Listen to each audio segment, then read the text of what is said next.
Well,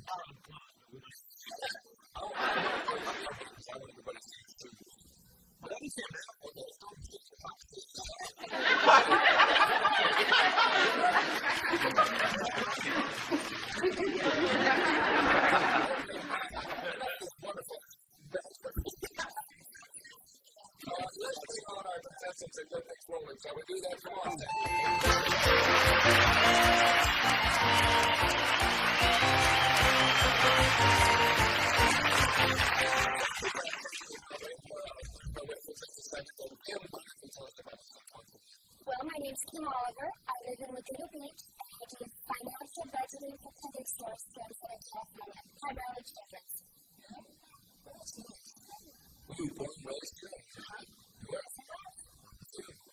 California group?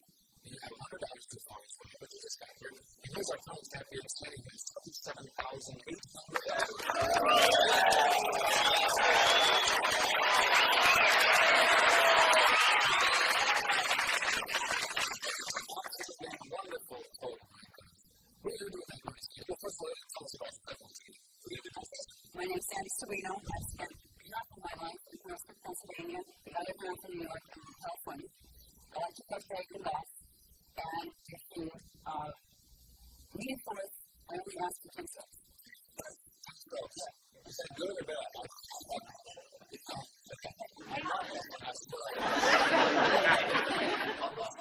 Well, you have to give me 10 steps, and then whatever I prove, just you got 10 off of it. I look like some hasty. I was going to ask you before, what are you going to do with the money? Some of it's going to repair some damage that's already been done. I did get a new car a couple months ago, so it's certainly not important. And well, these are some ideas. We'll talk about it. I look like I could give you a tip on a horse with this outfit on. All right, if you're ready to go, this is a $200 puzzle. And so let's play. Shall we? Ready, video, we can create. Talk about the same thing we can do. Wait, make a little fun of it. Okay, here's the first word. So let me get the first one. protector. Fender? Bender. Comb.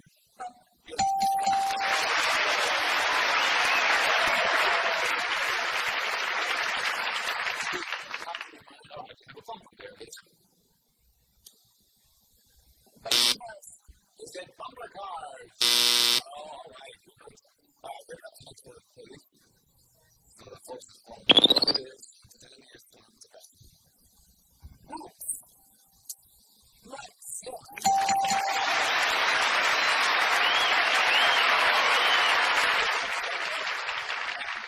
What could that be? That's the car. Is it cars you have a car? Haven't you done this before?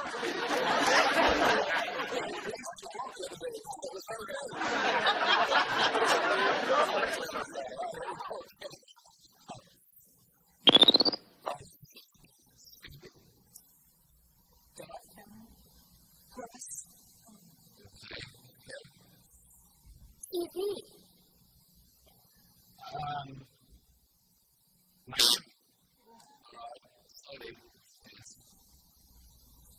Animated.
Engine. Motor. I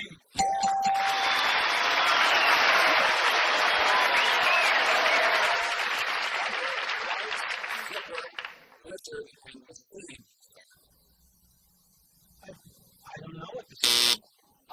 Kim knows. What is it, Kim? Is it a pinball? Is it a pinball machine?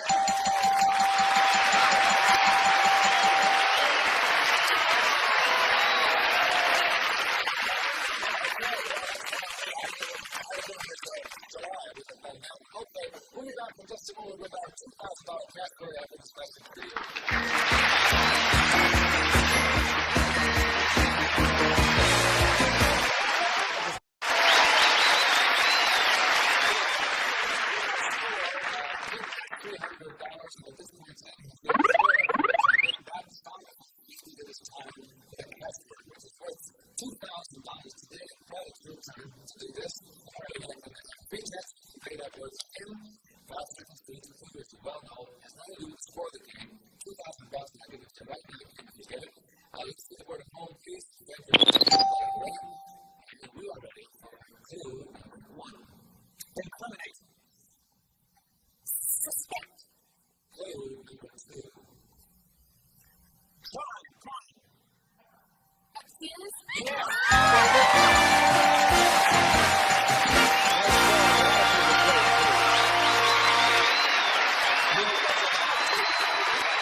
Is it frogs? Is it frogs? Okay, there you go. Next word, please. Dancing. Leotard.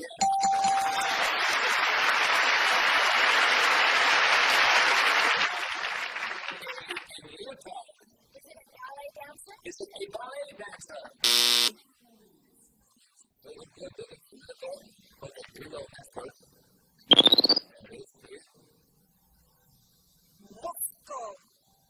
Rustin. Yeah.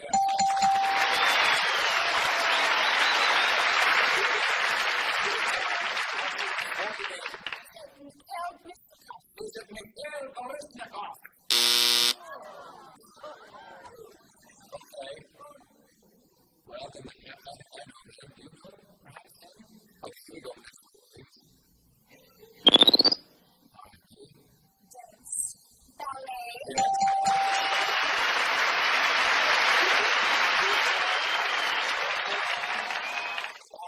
Is that Rudolph Nureyev? Is it Rudolph Nureyev? Yeah.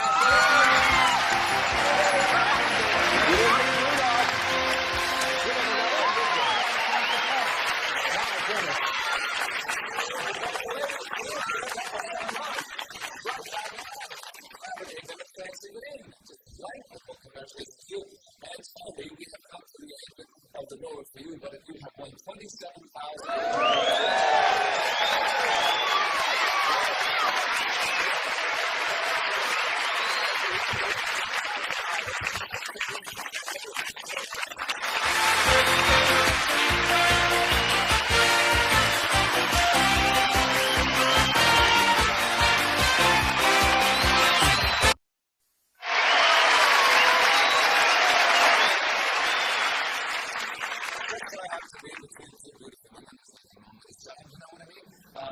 Welcome to you, Mr. Kim.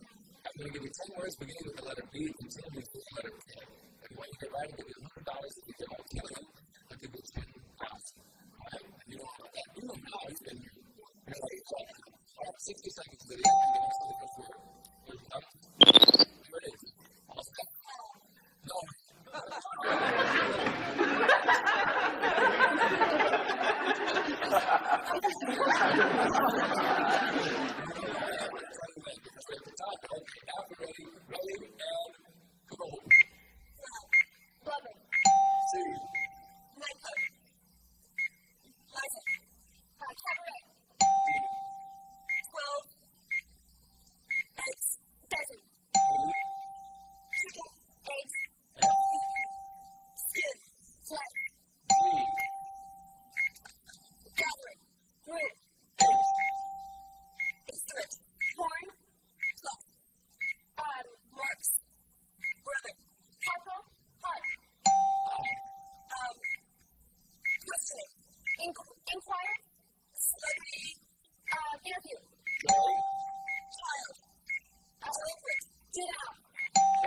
anything better.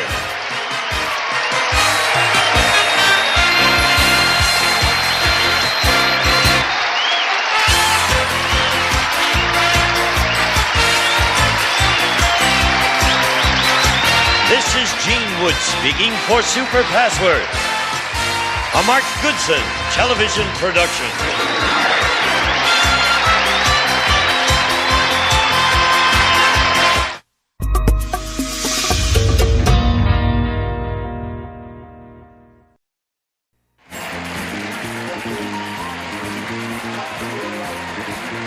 Everyone in this arena has a money stake in one of our famous couples as we play the game of celebrity gossip, Tattletales. And here's the star of Tattletales, Bert Convy.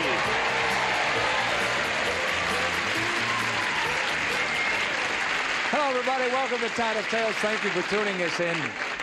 How do you feel today? Do you feel okay? Oh, you all feel okay. You look terrific, too. I hope you at home are feeling well and looking good, too. We have 3 celebrity couples who are, I can assure you, winning money today for the blues section. The star of Faye, Lee Grant, and her husband, actor, producer, writer, all those things, Joe Fury.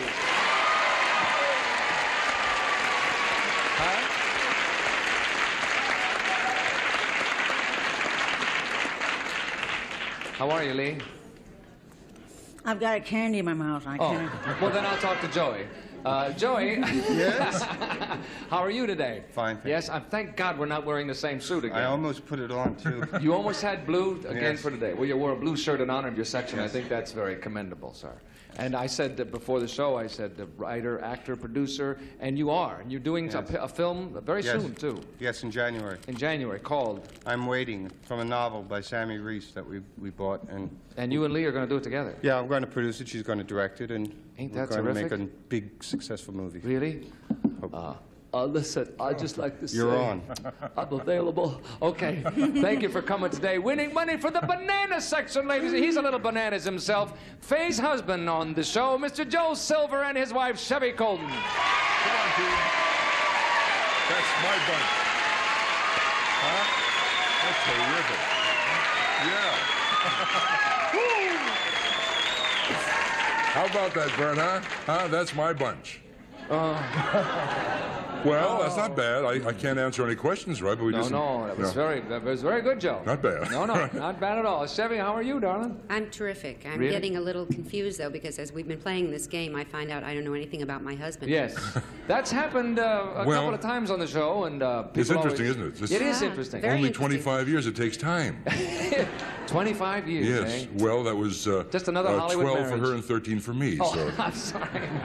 no, it's true. It's 25. 25. Yep. That's wonderful. I hope you make 26 after this. I don't know Winning yet. money today for the red sections, ladies and gentlemen, astronaut, the moonwalker, Mr. Buzz Aldrin, and his gal, Beverly Van Zyl.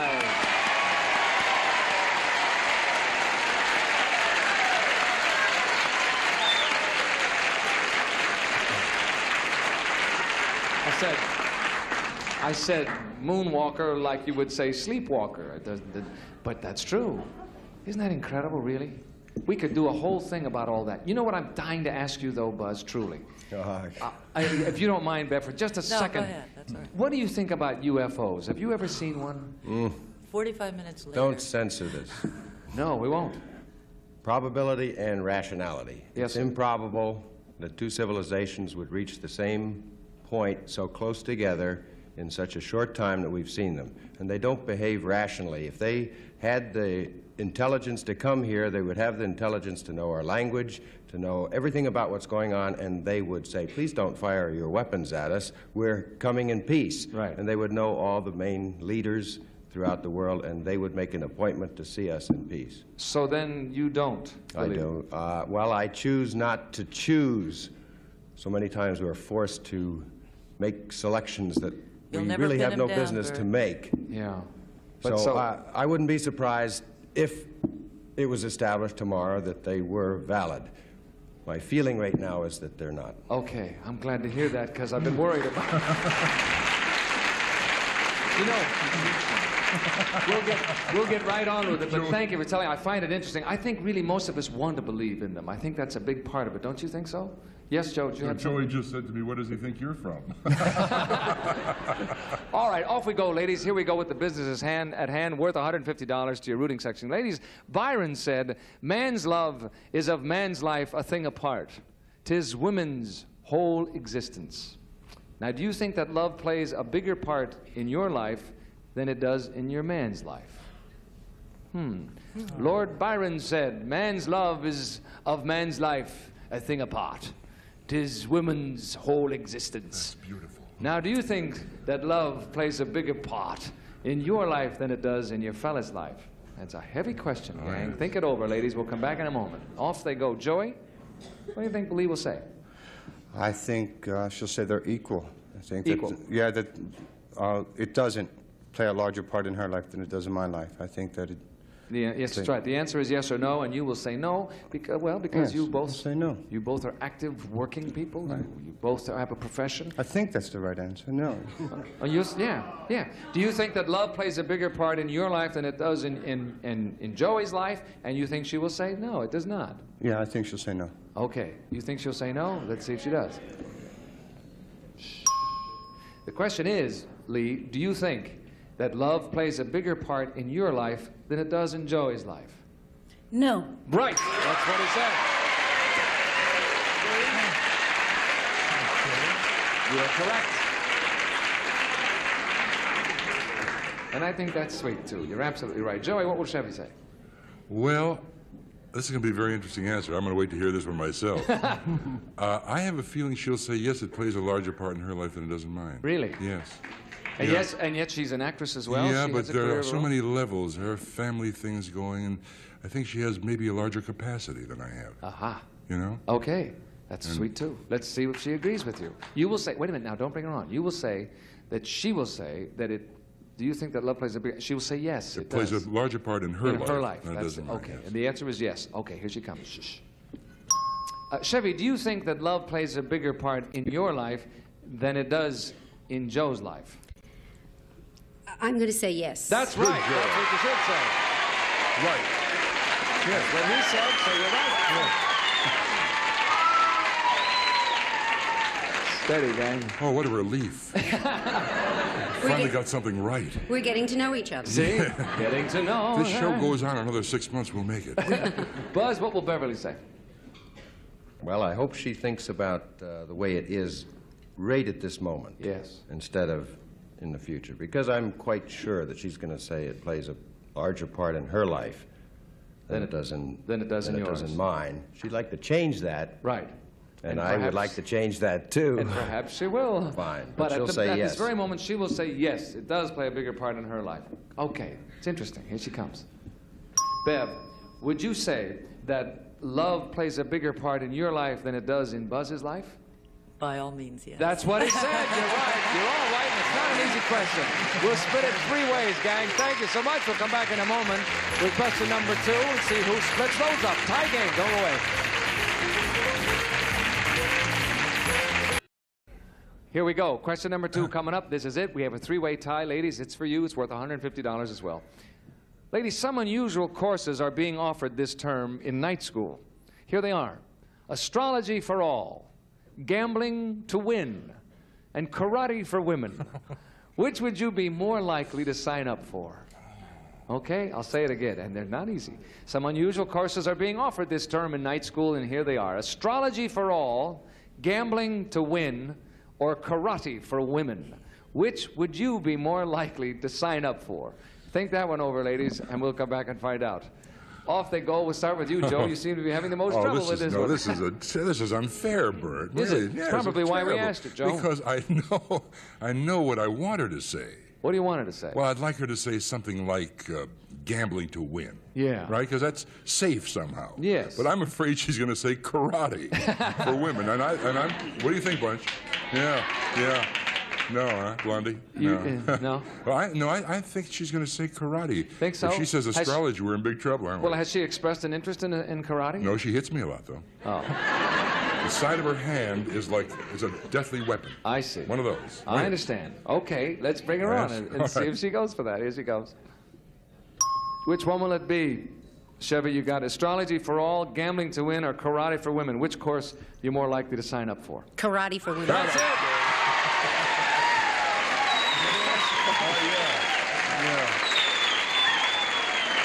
Okay. Chevy, just for fun, why would you take that course? Because I love sports and I love exercise and I love to punch and hit. Yes. We got down the real reason, didn't we? Actually, I was 6'4" when I met her. Put on top of the head. Bong, bong. Thank you, Chevy. Buzz, what will Bev say?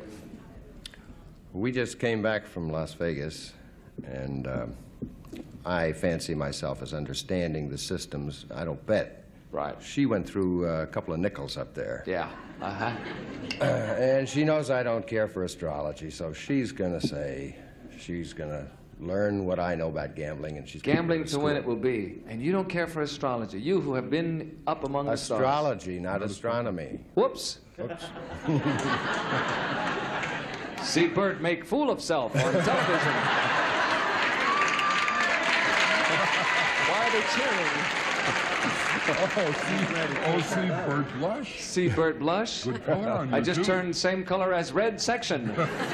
Okay, you'll say gambling to win. Here she comes. Bev, which will it be now? You're going to go to night school and you've got a choice of courses. Astrology for all, gambling to win, karate for women. Which will it be? What was he saying about me up there? No, it wasn't him, actually. It was me. Thanks, Bert. I got in a lot of trouble here. I think that I'm going to sign up for something that has to do with the stars, even though Buzz doesn't believe in it, astrology. No, that's not what Buzz said. What did Buzz say? What did you say, Buzz? There you go, gang. That's what makes the world Poor go. loser. What did you say, Buzz? Tell Bev what you said, Buzz.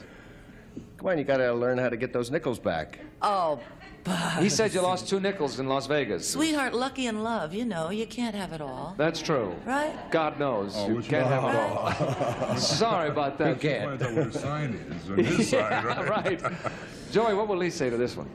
Gambling to win. Really? She like to gamble? I think if she had a choice of those 3, she would go. If she was going to go to school, she would go gambling to win. Really? Are you a gambler? Do you like to gamble? Yes. Yeah. Are you good? Yeah, pretty well, good. Do I win or lose? Sometimes I win, sometimes I lose. Okay, just like everybody. But you think Lee will go for the gambling think if she so, has to yeah. make a choice? Yeah. Here she comes. Shh. Lee, which will it be? You're going to go to night school. The courses offered are astrology for all, gambling to win, or karate for women. Which one would you be more likely to take? None of them, but if I had to, I'd take gambling to win. That's the one. Now, how did she get that? Was that a guess, Lee? Or? It's a guess. It was just a guess. You guessed right. Lee and Joe, Chevy and Joe are right. They split the pot at halftime, gentlemen. Step to the rear. We'll bring the ladies out in the front. We'll come back with the second half. Wonderful group today. Don't go away.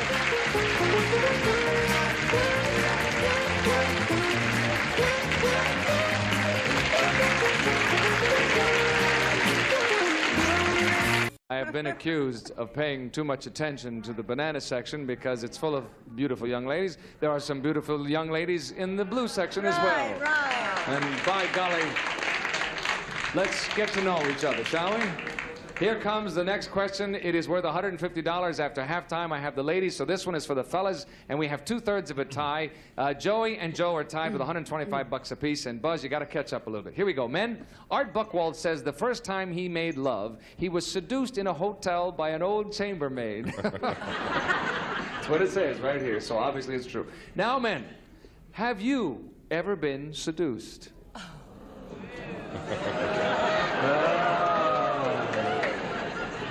Not in a hotel by an old chambermaid either. I just mean in general. Art Buchwald says the first time he made love, he was seduced in a hotel room by an old chambermaid. Now, men, have you ever been seduced? Think it over, fellas, and we'll come back. Off they go. And Bev, we'll start with Buzz. Oh, thank you very much. You're welcome. Yes, he's been seduced. Has he? You think so? I did it. You did?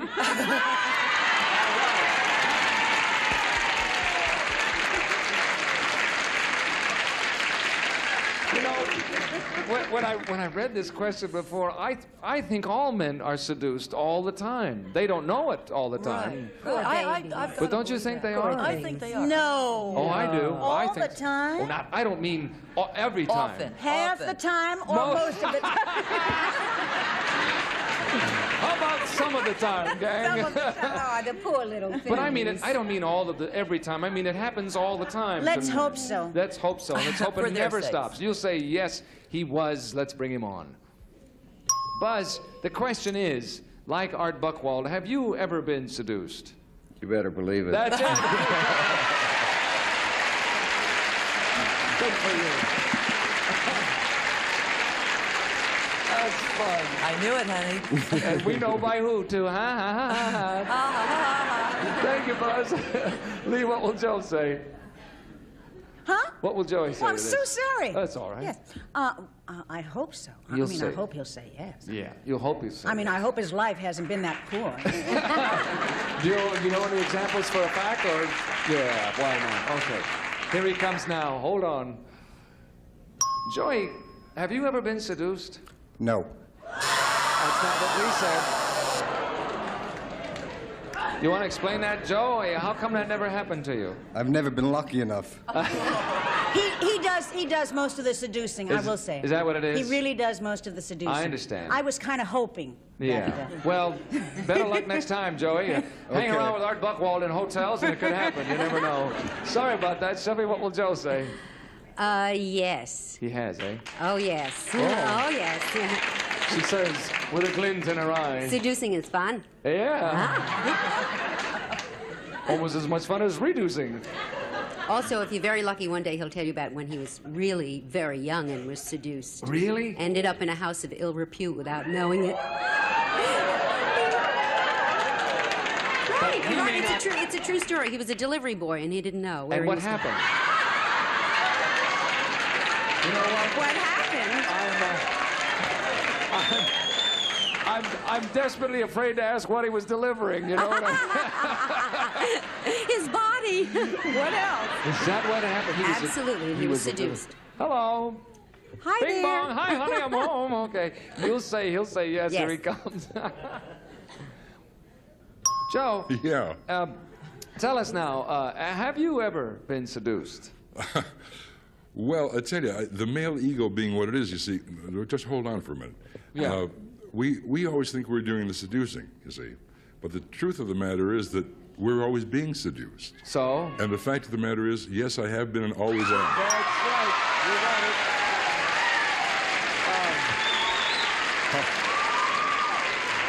Joe, Yeah. would you like to tell us under what circumstances that you can remember on one occasion, perhaps? I wouldn't touch that question with a 10-foot pole. We already know. It was touched. did. It was touched good. Thank you, Joe. Chevy and Joe, Beverly and Buzz split the pot in half. We'll come back with a $300 question in a moment. We'll see you. Don't go away. Good show, good people. Hello there. This question worth $300 will decide the whole issue for the day. Hey, close game. Joey, you and Buzz have 125, and Joe, you have 2, so it's a very close game. Men, they say that most couples have an average of 1 major argument a week. Would you say you argue more than this or less? They say that most couples have an average, now it's an average, of 1 major argument a week. It depends on what you call major, and we're not classifying that. Would you say you argue more than this or less than this? Okay, think it over, gang, and we'll find out in a moment. Gee, there's a lot of pitfalls here, Lee. We'll start with you. On an average, would you say that you enjoy having a major argument once a week? No. I'd say, I'd say less. Less than that? Major argument, less, yeah. Yeah, less. Okay? Perhaps a few little But maybe ones. I seduced him and he didn't even know it one time, so Yes. how do I? Or maybe you'll have a major argument Maybe over we'll that. have a major argument right now. Okay, you'll say less than that. Let's see what he says. Here he comes.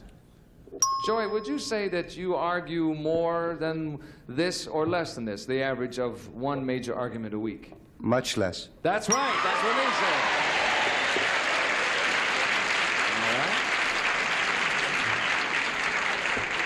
Also helps if you're both busy and out of the house a lot, doesn't it? And I'm also afraid to argue.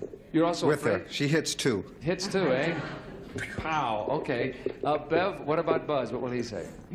Oh, I think we argue less than that. We hardly ever argue. Really? Honestly. That's nice. I hope. Okay. Let's you'll see what he says. You'll say less than that. I say Let's less see what than Buzz says. Here he comes.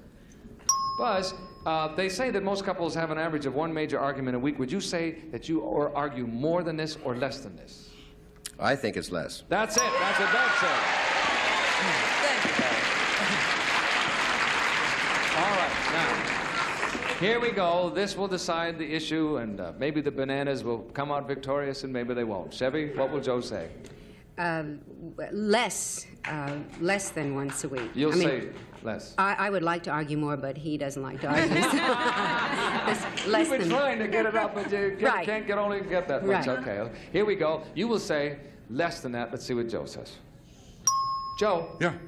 They say that most couples have an average of one major argument a week. Would you say that you argue more than this or less than this? And by the way, this will decide the game. Yeah, well, I don't know. It's hard to define major, Bert. That's the word in there. But I think I have to admit that we argue more than that. No, that's not what Chevy said. Right now. Right now, probably really so. Wait a minute. Split the pot in half. Time is up. They win. The Reds and the Blues won it. The Bananas are crestfallen. Come back. We'll let you know how much they won. Well, we had a surprise quick finish here. The Blues with Lee and Joe and the Reds with Beverly and Buzz. $275. We had a grand. Their rooting sections will divide $1,550. That's all we have time for. Thank you. Great conversation. So long, everybody. See you next time. Goodbye. Thank you.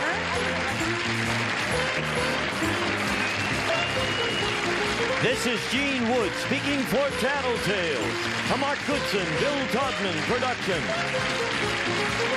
Stay tuned for Give and Take next over most of the CBS stations.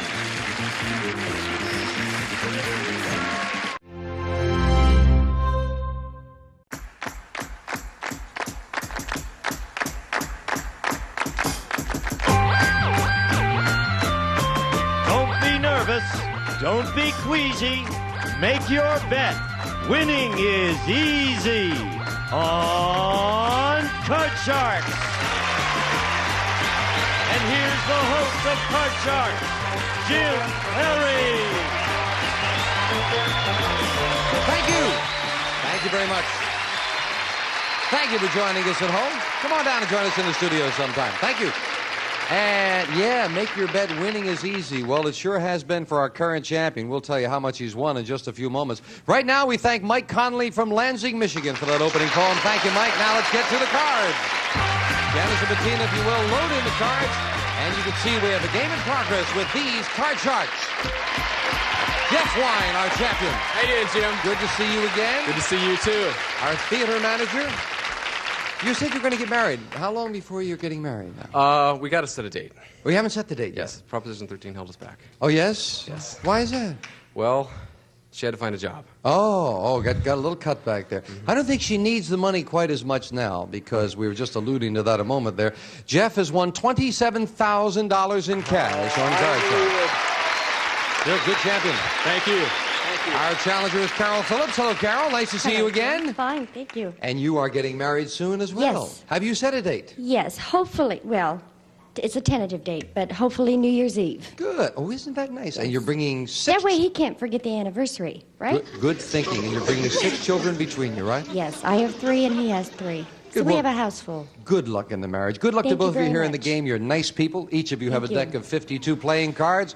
They're shuffled. The players cut them before we go on the air. Jeff, the champion, plays the upper cards, the red cards. Carol, the challenger, the lower cards, the blue cards. And as you can see, as we left off, Jeff needs 4 cards. Carol needs just 1 to win the first game of the best 2 out of 3 match. Before you can begin calling high-low on the cards, you must win a high-low toss-up question. Carol, as we left off, the question is going to you. Okay. And Carol, we asked 100 single women. Have you ever said no to a man when you really meant yes? How many women said they had? Oh, definitely. That's happened many times. You know, the mother's old warnings about beware, but inside you want to say yes, but you have to say no. I'm going to say 63. 63 said no when they really meant yes, Jeff. Oh, no. Guys don't know what no means. You know, no means yes to them. I think it's higher. Higher than Higher. that. Well, the actual number of single women who have said no to a man when they really meant yes is 67. It's higher. Jeff, you go to the board first. All right, let's do it, Jim. Jeff, we left off with a jack as your base card. Whenever you win the question, you have the right to change it. Do you want to play that jack or change it? I'll play it, Jim. I'll play it. Let's go lower. Lower. Lower than a jack. All yes, right, with a good 3. card. Good card. We're on the roll. Higher. Higher than a 3. It is a 9. Remember, you can freeze at any time. You'll freeze. Jeff needs 2 cards. Carol needs 1, and the question goes to you, Jeff. Our man on the street stopped 100 people on Broadway in New York City and asked them how old they were. How many of those people refused to tell him how old they were? Oh, I think I would tell my age. I think most everybody would. I think it's high. I say 95. No, 95. how many refused to tell him? Refused to tell him? Oh, 5 refused to tell him. 5 refused to tell him how old they were, Carol.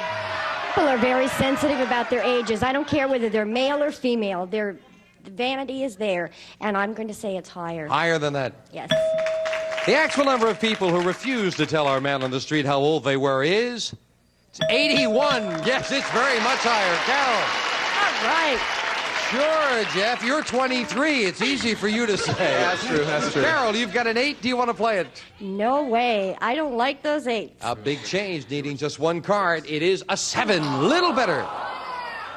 I'm afraid that's not much help, but I'm going to have to say higher. If this is higher, you've got the first game in the match, Carol. And no, it's another 7. It is not higher. And Jeff, that gives you a chance to play off the 9 and call this. Lower, Jim, lower. Lower than a 9. Yes, a 3. Good card, Jim. Higher, Jim, Higher than a 3 for the win. He did it with a 4. And Jeff pulls it out again. Whoop. Game 1 to the champion and $100. We'll set up for game 2 coming up right after this commercial message. Incredible. I thought you had it, Joe. I thought so, too. There are bodies running off the stage right here. I don't understand. We'll set up for game 2 here. And Carol, you need this game. Those are the same 2 decks of cards. Carol, we asked 100 women who support the women's liberation movement. Have you ever asked a man for a date? How many feminists said they had asked a man out for a date? Oh, my goodness. I am not a women's liber. Oh, boy. It's becoming more and more popular. I understand that. And with, my son gets phone calls from girls all the time. I'm going to say it's pretty, I'll say maybe 43. 43 have asked a man out for a date, Jeff. That's higher than that, Jim. It's higher. Yes? That's Yes. more common. Yes. The actual number of feminists who've asked a man out for a date is 76. It is much more common, Jeff. Wow. Jeff, your base card is a king. Like that cowboy, Jim. Lower on that Lower than a cowboy. king. A 5. Card. Higher, Jim. Higher than a 5. It is an 8. I'll freeze, Jim. Freezing I'll it. freeze. Jeff needs 2 cards to get back up to the money cards. Jeff, we asked 100 expectant fathers. These are all men whose wives are at least 6 months pregnant. Have you had any morning sickness? How many expectant fathers said they had morning sickness? Oh, I think some of them have, but I wouldn't think it's that high. I'll say about 30. 30 have had morning sickness, Carol. There are a few who have the little sympathy pains, but I'm going to say that it's lower. You say lower than that. I always had a sore back. But you say lower, Carol. Yes. The actual number of expectant fathers who empathize with their wives and had morning sickness is 9. Very much lower, Carol. All right. Yes. Carol, your base card, a 5. Do you want it I'm going to stay with the 5 and say the next card is higher. higher than a 5? Yes, a jack. I'm going to go on and say the next card is lower. Lower than a jack? It is a 9. I'm going to freeze, Jim. Freezing it. Move the freeze bar over. We've got a tie. Each player needs 2 cards for the win. Carol needs this game. Carol, we asked 100 people. Even when you've done nothing wrong, do you still feel nervous when you see a policeman? How many people do feel nervous when they see a policeman? Oh, definitely. If I'm driving along the freeway and I see one in my rearview mirror, automatically I slow down to 45 instead of 55. I think that's just a natural reaction. I'm going to say 73 people. 73 people feel nervous when they see a policeman, Jeff. No, I'm a very nervous person. I've almost had an accident seeing a policeman. I think it's higher. Higher than that? The actual number of people who feel nervous when they see a policeman is 52, not higher. Carol. It's a little more than 50, though. Carol, you've got a 9. Do you want it?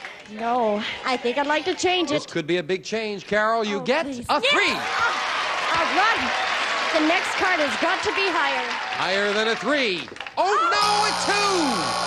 And a break for Jeff to play off an 8 and call this. Higher, Jim. Higher than an 8.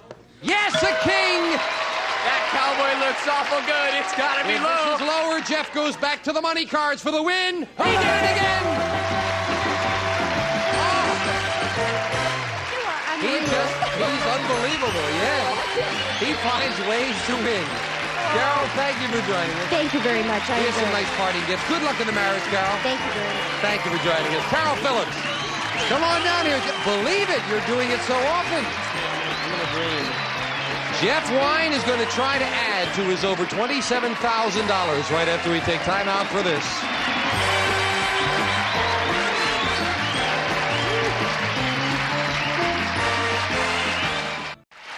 Back with our champion who is doing beautifully, Jeff Wine. Are you going to do it again? I certainly hope so, Jim. You've had supercards. What did you say about me as a dealer in Las Vegas? You get thrown out of that city in no time. You've given me the best cards. I hope I can do it again. Step on up there. Let's open the board and get to the money cards, Jeff. And you want another $200 in that game, yours to keep. We always give you new money to play with the money cards, brand new deck of cards as well, all shuffled and cut. We'll give you $200 on the bottom level and 3 cards to play with. Move up to the second level, another $200 of betting money and 3 more cards. Minimum bets of $50 till you get to the top card, the big bet, where you must bet at least half the money. Jeff, keep up the good work. That's all I can say. Here's $200. Thanks, Jim. Thanks. As in the game, you have a choice of 2 base cards on the bottom level. Remember, when you move to the second level, again, you can change your base card, and you can change it once again before you make the big bet. Right now, you're going to start with a 9. You can change it. Toss it out, Jim. Let's toss it out. Got to play this one. Next card off the top of the deck, and it is a 7. Ooh, that's the first time you've started off with a tough card, Jeff. $50 and it's higher, Jim. Taking the minimum bet, $50 higher than a 7. It is a king, and you bought a goodie. $250 and a king. All of it, Jim. All of it, that it's lower. $250 lower than a king. Yes! All right. You doubled it to $500 with a 10. Tough card, tough card. $100 lower. $100 lower than a 10. Deuce. A 3. Will you take that? Great card. Up goes the 3. We'll give you the other $200 of betting money. Jeff, you've got $800. Do you want the 3? All of it. The whole bundle of wax. Higher. Do it, Jim. $800. Do it. Higher than a 3. All yes! right. All right. $1,600 and a 9 now. Tough card, tough card. $200, it's lower. Not many low cards out there. It's got to be lower. All right, $200 bet that this card is lower than a 9. It is right, another 3. $1,800 and a 3. $1,800, Jim. $1,800 that it's higher. Give it to again. me. Let's see an ace. We could use it. Higher than a 3 for an $1,800 bet. Oh, no!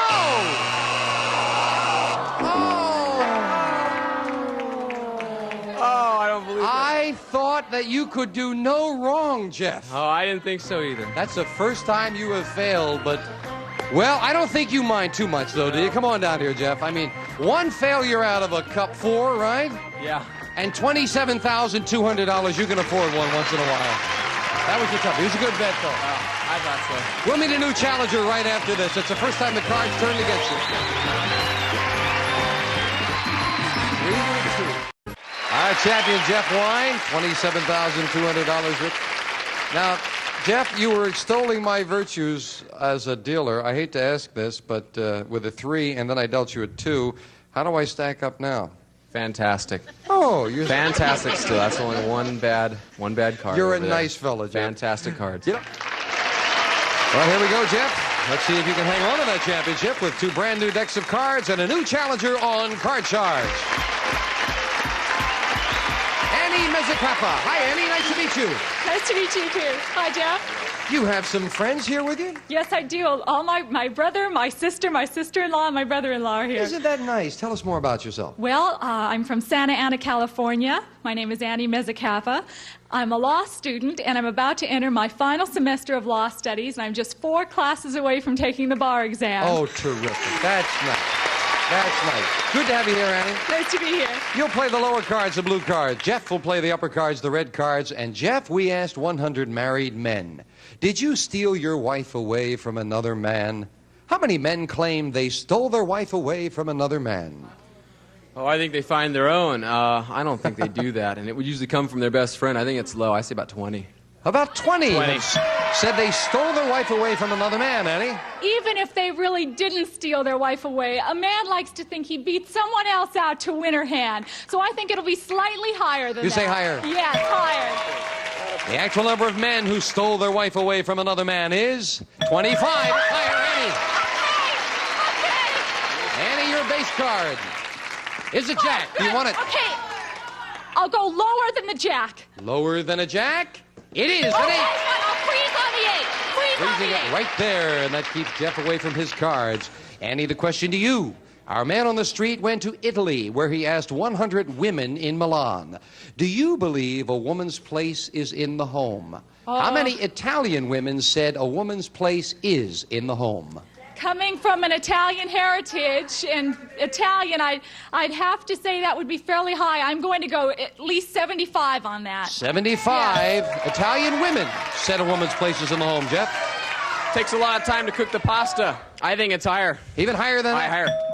The actual number of Italian women who believe a woman's place is in the home is 13. Not higher, Annie. Change that 8. They're a lot more liberal over there than we thought. Changing the 8 to a jack. Okay, next card, lower than a jack. Lower than a jack. Lower. Yes, okay. a 9.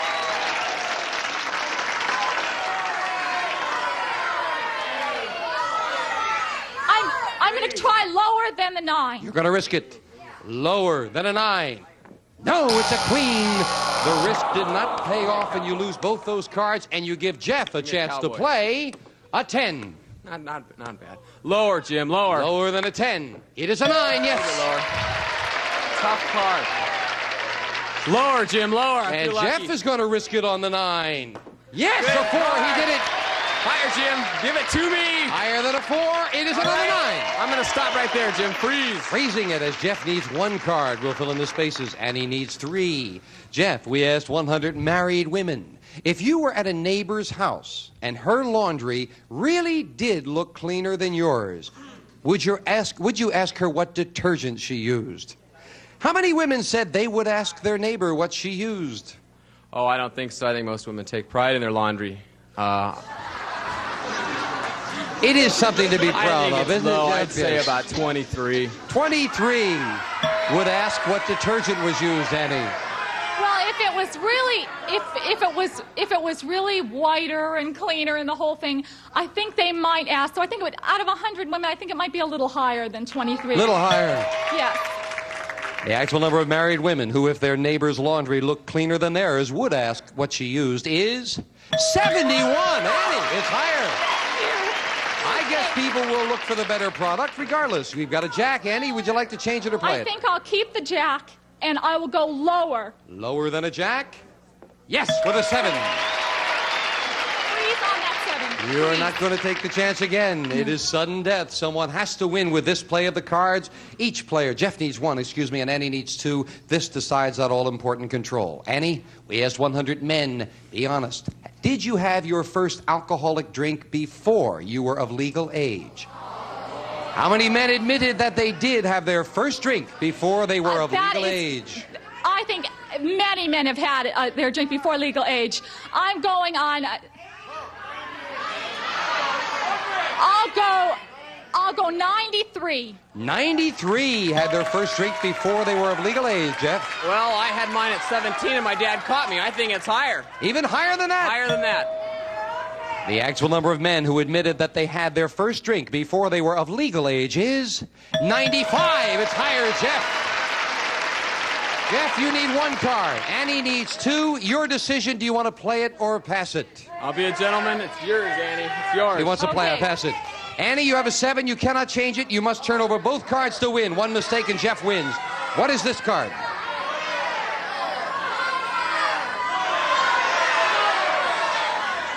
Let's see, a 7, I think. I'll go lower than the 7. Going against the odds. She thinks it is lower than a 7. No, another 7. It's not lower, and Jeff wins the first game in sudden death. Let us continue on to game 2, Janice, if you will. Jeff, I think in every match that you've had, as you've gone to sudden death, you have had that all-important control with the sudden death question. That's most important. Annie, got to make a comeback now. He's got game 1. Here are the next cards off the top of the deck for game 2. Jeff, we asked 100 single women, when you have dinner with a man, do you ever leave food on your plate just so he won't think you're a pig? How many women said they do leave food on their plate? I think so. With dieting being in and everything, I like to show a petite appetite. I'll say pretty low. I say 23. How many said they do leave food on their plate? 23 leave food on their plate. Annie? I think it will be slightly higher than that because they would. It's a common thing to do. I think it'll be higher. You say higher? Yes. The actual number of single women who, when they have dinner with a man, leave food on the plate is 36. It's higher. Annie, your base card is a 6. Do you want it? I'd like to change the base card, please. You won the question. You can change it to an 8. Oh, great! Lower than the 8. Lower than an ace. It is a 3. Higher than the 3. Higher than a 3. Yes, a 6. Freezing it. Annie needs 2 cards to tie up the match. Annie, we asked 100 married men, if your wife could make $100 a day giving massages to men at a health spa, would you let her take the job? How many men said they would let their wife take the job? Well, I don't think a lot of men would want their wife in that environment. Quickly now, Annie. So I think it'll be around 25. 25 would let them take the job. Jeff? No, they don't. The title's no good. I think they want him in the home. I say lower. Lower. The actual number of men who would let their wife work at a health spa giving massages to men is 34. It's not lower. Annie? Change that base card. Change it. That 6 very quickly to an 8. You're right up the middle, Annie. What is this? Higher than the 8. Higher than an 8. No, it's a 2. And a free chance for Jeff to play an ace. Great. Lower, Jim. Lower than an ace. It is a 5. Higher, Jim. Higher than a 5. No, a 2. He could not advance. We'll fill in the spaces, and we'll be right back right after this commercial message.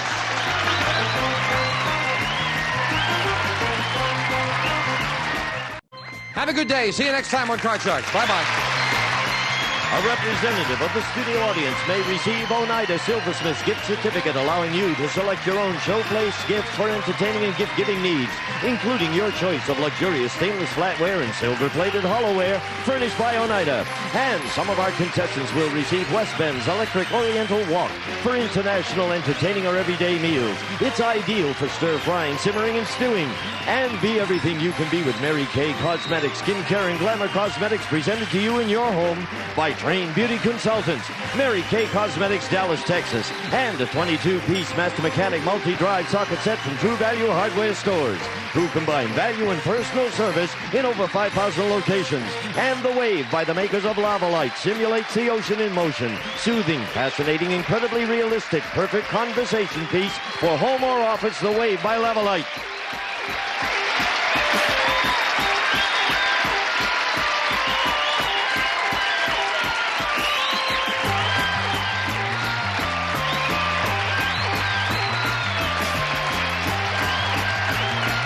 This is Gene Wood speaking for Card Sharks, a Mark Goodson, Bill Todman production. One of these men has been as deep beneath the sea as man can ever go. What is your name, please?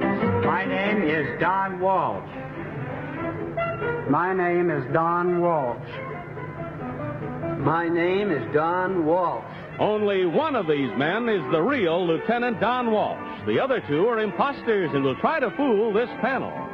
Tom Poston, Pat Carroll, Don Amici, and Betty White on To Tell the Truth with your host, Bud Collyer. Thank you very much, and welcome once again to Tell the Truth. Tell the Truth is brought to you this week by Dristan Nasal Mist, the new decongestant spray for relief of miseries of sinus congestion and head colds. Betty, it's awful nice to have you back. Well, it's lovely to be back, Bud, but that sneaky Peggy Cass with 9 right. You did all right, didn't Polly you? and I took a vote, and we think she ought to be drummed out of the corps. She drummed herself out. She ran right after she did it. Pat, a warm welcome to you. Well, thank you very much, Bud. I hope you enjoyed. I think you will. Oh, I'm sure I will. I know we'll enjoy you. Panel, will you please open your affidavit envelopes, take out the affidavit cards, and follow along as I read from mine. I, Lieutenant Don Walsh, am officer in charge of the Navy's deep diving research bathyscaphe, Trieste. Jacques Picard and I set a new depth record when we reached bottom at the deepest known spot in all the oceans. For 30 minutes, we rested in the silt at a depth of 35,800 feet, almost 7 miles beneath the surface of the Pacific. We had been deeper by 2 miles than man had ever ventured before. Signed, Lieutenant Don Walsh.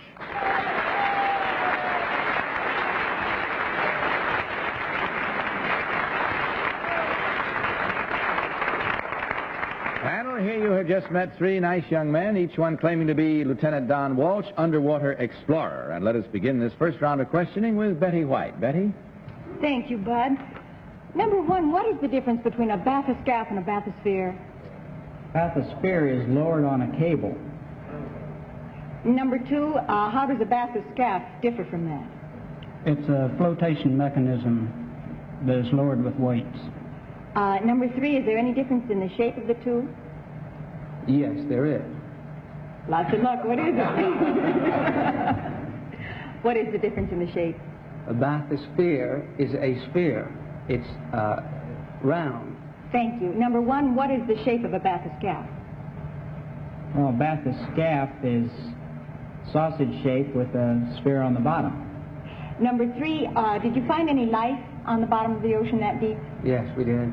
Number 2, did the fish tend to be flat? Compost, please. Flat fish. All right, I'll start with number 2. What is the previous history of your partner in this, Mr. Picard? Doesn't he come from a family of deep-sea divers, number 2? Yes, he is. His father is Auguste Picard. Number 1, what discovery was the very first one you made on your trip? First thing you discovered from a scientific standpoint. Which trip? The first trip. The one where you went the deepest of all. I mean, the one where you, I don't know what I'm talking about. We discovered that we could do it. Is that what you mean? Well, not right away. That wasn't the first discovery. Number 3, is there something that you could tell me about right away? You discovered something as you had descended that you hadn't previously anticipated. It was wet. Number 2, do you know what I'm talking about even? There were certain currents in the water which impeded our descent. Well, that's possibly earliest. Pat Carroll, please. Number 2, what are the knees of a ship? I've watched the show before. I just wanted you to know that. It's where the vertical and the horizontal frames are joined. Mm-hmm. I just asked. I didn't know. Number 1, what is the previous depth record? It says here that we had been deeper by 2 miles than man had ever ventured before. What was the last record held that you went 2 miles more than? Our own record, which was 24,000 feet. I see. Number 3, who is Jacques Cousteau? Jacques Cousteau is the, I think he's considered the father of skin diving right now. Mm-hmm. Don? Number 1, what is the value of these these runs that you make, these depth descents? Well, I suppose just the exploration of the unknown. Number 2, would you know what the exact reason for these descents are? To precisely measure the deepest depth underwater and discover if life exists. Number 3, would you concur with these answers? Generally. Number one, what is the pressure at 35,000 feet per square inch? 8 tons per square inch. 8. Would you agree with that, number two? Yes. Whether he does or not, we all have to agree that it's time to vote. So will you kindly do so right now, panel? That means, of course, without consultation, will you mark your ballots and vote thereby for number 1, number 2, or number 3?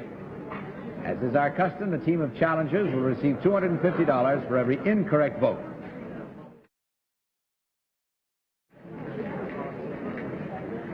All ballots marked?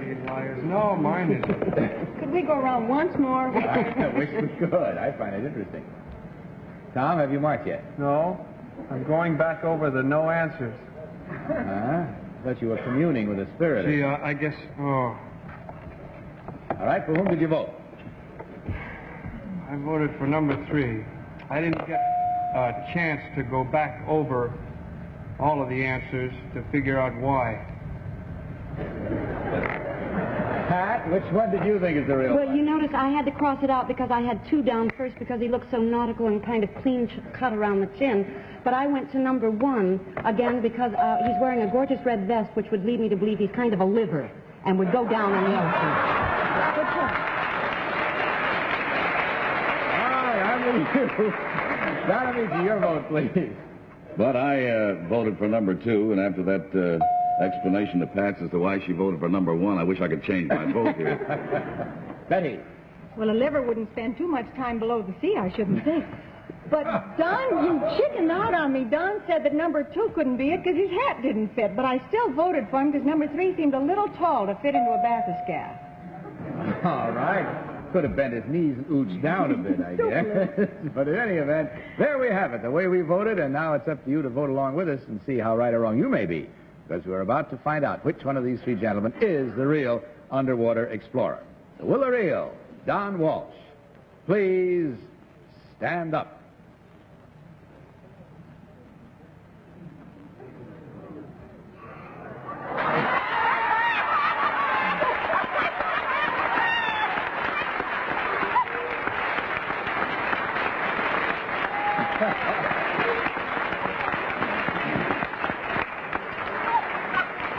Well, it's a real privilege to have you with us, sir, believe me. It takes one to know one.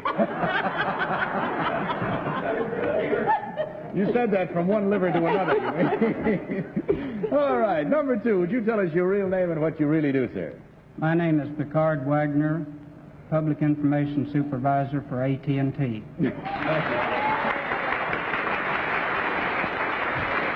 And now, number 3, your real name and what you do, please. My name is Carson McLean. I'm a marketing representative for E.I. DuPont de Nemours. Well, we check up on our score and we find that there were, let me see, 1, 2, 3 incorrect votes at $250 each for a not untidy little sum of $750 from Dristan Nasal Mist, and of course, a gift package of fine products from the makers of Dristan Nasal Mist. Thank you for being with us, gentlemen, and sharing your experiences with us. Good night and good luck.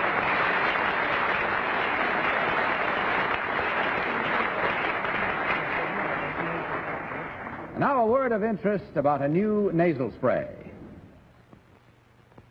For sinus congestion and head colds distress, now get quick relief with new Dristan Nasal Mist. First, to show you scientific proof of relief with this nasograph, a device invented by a doctor to measure airflow through nasal passages. See, the nasograph shows almost no air coming through this victim's nostrils. Now, to demonstrate, we spray Dristan Mist into one nostril only. In a matter of seconds, Dristan Mist penetrates deep into swollen nasal and sinus passages, quickly shrinks those membranes, promotes sinus drainage, thus relieves pressure. In addition, a special protective ingredient controls post-nasal drip.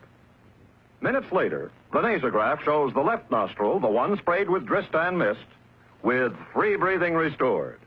So, for quick relief from sinus congestion and head colds distress, get Dristan Nasal Mist. All right, panel, let's meet our next team of challengers.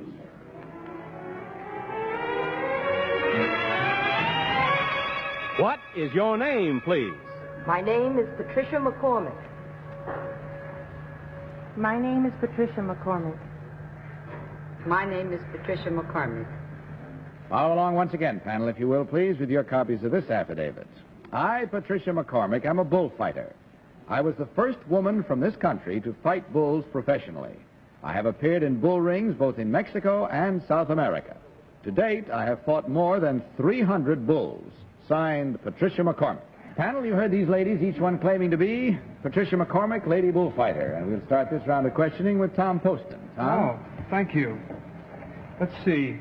Miss McCormick, number one, what does the expression on wheels mean in regard to bullfighting? Speed, fastness, how fast the bull is rolling. Number two, do you agree with that? No, I'm not familiar with this term. This term on wheels. Do you know number three just by chance? It could refer to that. It also could refer to the cart used in the practice of killing. Number three, do you happen to know what the traditional song or tune, the musical composition that one associates with bullfighting? I believe you're thinking of La Virgen de Macarena. Yes, I am. Number two? No, number one. What does planting the hooks mean? Putting in the banderillas. And how is that accomplished? Pat? Number one, you are, say, the first well-known lady bullfighter from this country. Are there any other well-known women fighters in bulls? Yes, Conchita Cintrón has a reputation. Thank you. Number two. You must be kind now. You must be kind. Oh, there is a bit of a professional singing in there. Number two, what is the name of the outfit that toreros wear? The particular one that I have on is called a traje corto. I see. Number three, how or why would you connect the name Barnaby Conrad with bullfighting? I believe he's the author of two very fine bullfighting books. Don? Number one, what is Arusa's first name? Carlos. Number two, what does he do now? He is retired. What does he do? What does he do for a living? He is in Mexico at this time, and he is raising bulls. Number three, what does mano a mano mean? Mano a mano are two matadors fighting in competition. Number one, who was it fought mano a mano when Manolete was killed? Luis Miguel Dominin. Yeah. Number two, is Belmonte still alive? Belmonte is still alive, yes. Number three, about how old would he be? Oh, I'd say offhand close to 70. Number one, who is... Betty? Who is Betty? Thank you, Bud. Number one, who is? Number one, why do you fight bulls? The excitement and the challenge. Number two, why do you fight bulls? The beauty of the art, the excitement, the challenge of competition in a field that is predominantly for a man. Number three, what's your reason? Oh, because it started as an obsession. Now it's the only thing I do know to do. Number one, what is the difference between a toreador and a picador? The picador places the vara, or the large pick, into the back of a bull. The toreador kills the bull. You just lost me, you know that. Well, lost or not, we'll find you in time for voting, I'm sure, Betty. So will you, panel, please, since time is gone for questioning, mark your ballots. As usual, without consultation, vote for number one, number two, or number three.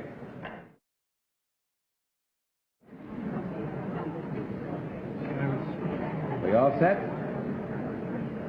Okay, Tom, for whom did you vote this time? Gee, I really touted myself off at the very last second. I was sure it was number one. So you voted for?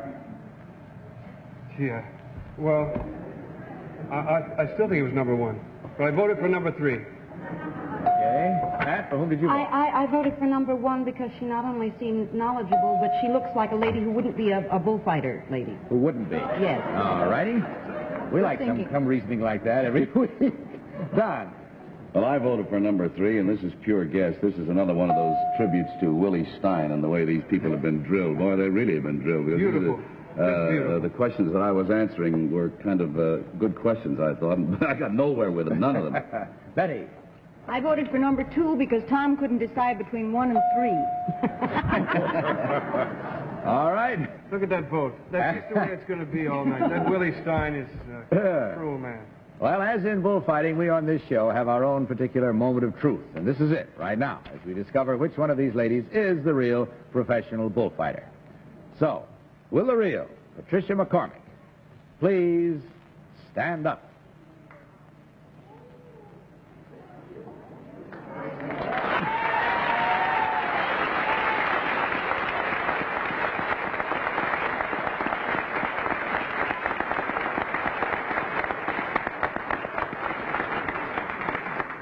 Tom, are you still sorry you didn't vote for number one? No, but I think I should be disqualified. I obviously copped out there. I thought all we should do is simply present your ears to Patricia. May I ask a question? Please, Don. Prior to today, either number one or number two know anything about bullfighting?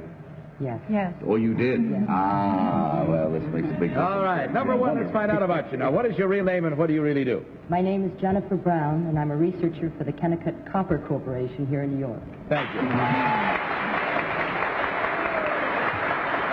number two, if you tell us your real name and what you really do. My name is Barbara Shepard, and I'm a stewardess with Pan American World Airways.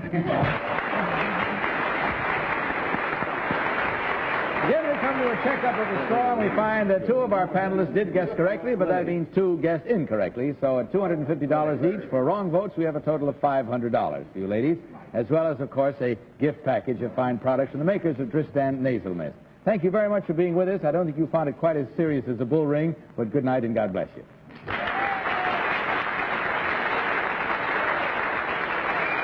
And now, here is news of a discovery for muscular aches and pains. Now, for sore, aching muscles, comes the new European discovery, InfraRub, with working warmth. See how InfraRub's working warmth radiates relief for aching muscles. So effective, it relieves even minor arthritis pains for hours. I'm a house painter, and my job is really hard on my arms and legs. But I've learned that InfraRub brings wonderful relief for the sorest muscles. InfraRub's working warmth radiates relief for muscular pains. InfraRub. And now a word about Bicidol. Thank heavens I saw my doctor. I thought I had an ulcer. It was only my acid indigestion. Starting right now, I'm going to help protect my stomach lining with a special medication of Bicidol mints. Bicidol does what no mere alkalizers can. It not only relieves acid indigestion fast, Bicidol actually coats sensitive stomach lining to help protect against further acid attacks. Ask your doctor. Bicidol really works. Get Bicidol mints. Now, panel, may I present our third team of challengers?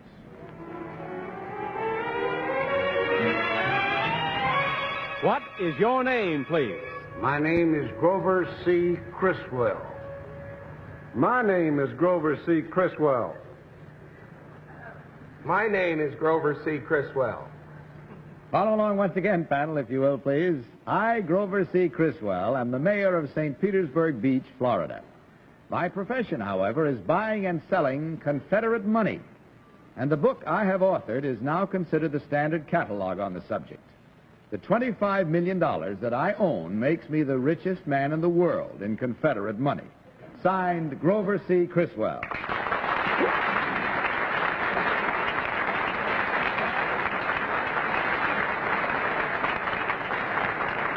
Here we have three gentlemen in a different category of being the richest man in the world with Confederate money. Each one claiming to be this. Grover C. Criswell. We'll start this round with Don Amici. Don? Thank you, Bud. I don't mean to be fresh with this question, number one, but what is your salary? About $6,000 a year as mayor. About? Yes, because I have other means. Well, no, I mean as mayor. What exactly? $5,750. And what is your salary, number two? $7,800. And number three? $6,740. I see. Thank you. It all depends on which side of the tracks you're Yes, I understand. I understand. Number two, what is your term as mayor? 2 years. I have a year to serve, Don. You still have a year to go. Number three, how far is St. Petersburg from St. Petersburg Beach? About 10 miles. Number one, who trains at St. Petersburg? What team? The Yankees and the St. Louis Cardinals. Number two, where are the Yankees going next year? Fort Lauderdale. Betty? Thank you, Bud. Number one, what is the going rate for Confederate money? How much, if I had $1, how much Confederate money would that buy? Well, how much would it buy? How much Confederate money could I buy with $1? Oh, $1. Oh, $1 for $1? At this present time, yes, ma'am. You are loaded. Number two, what is the largest denomination bill in Confederate money? $1,000 was the largest it was ever made. Number three, what was the smallest denomination? 50 cents. Number one, what was the largest denomination? $1,000. You two boys have gotten together. Number three, who was the last mayor of St. Petersburg Beach? Bill Miller. Tom? Thank you. Number three is J. Linwood King, a dealer in Confederate money. I don't know. I never heard of him. Well, he used to tell me to save my Confederate money because the South would rise again.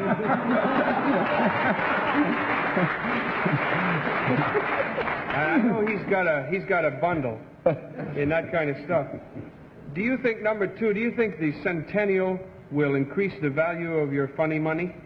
It's not funny money. It's yeah. I'm going Wait to display my money at Atlanta, Georgia in about 2 months. The entire collection I have, Tom, and I doubt that it will increase in value because it's pretty valuable already. A $1,000 bill is worth $1,000 now. What does your tie say, number two? I want Confederate. Money meaning? Anything Confederate.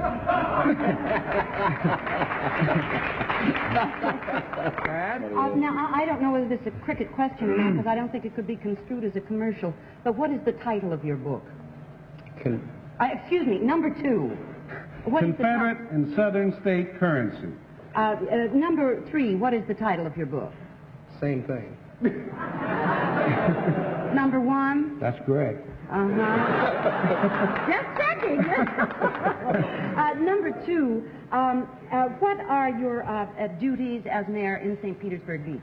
Well, to welcome Marilyn Monroe and Joe DiMaggio like I have the past few days, to hold city council meetings and the general mayor's duties. Mm-hmm. What are your office hours? There's no office hours. Mm-hmm. I get down like most politicians when it... I see. All right. That's it. And like most politicians, we have to close our ballot boxes right now because it's time for us to mark these ballots and vote and find out what's what. So without consultation, will you vote, please, panel? For number one, for number two, or for number three?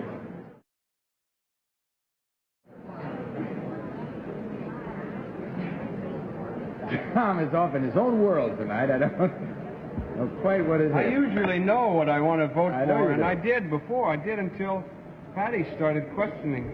And then number two just put me right off with those great answers. Who was your vote? Number three. Number three. I'm afraid, number three. I'm afraid I still go for number two because he got so irate when Tom said funny money.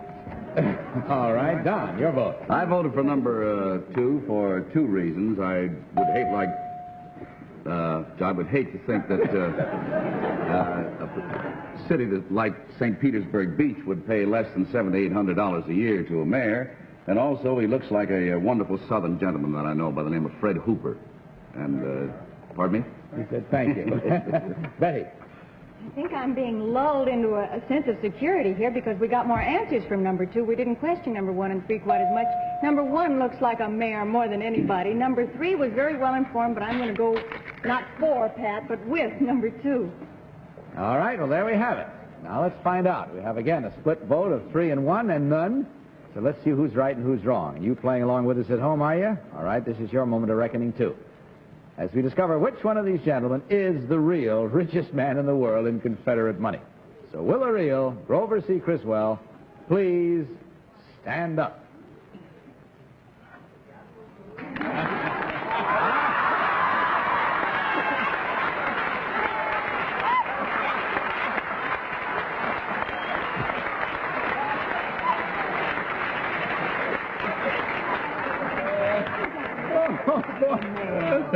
Man and boy, I've been doing this show for 4.5 years, and that was the sneakiest finale I've ever seen.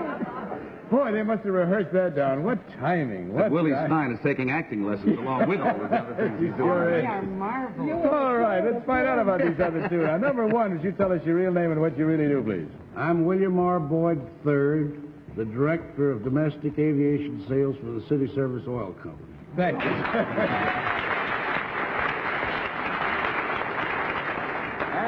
And number two, you garnered most of the votes and did the best fooling.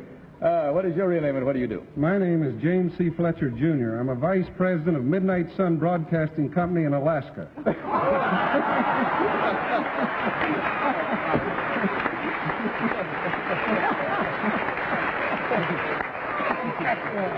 That must be southern Alaska.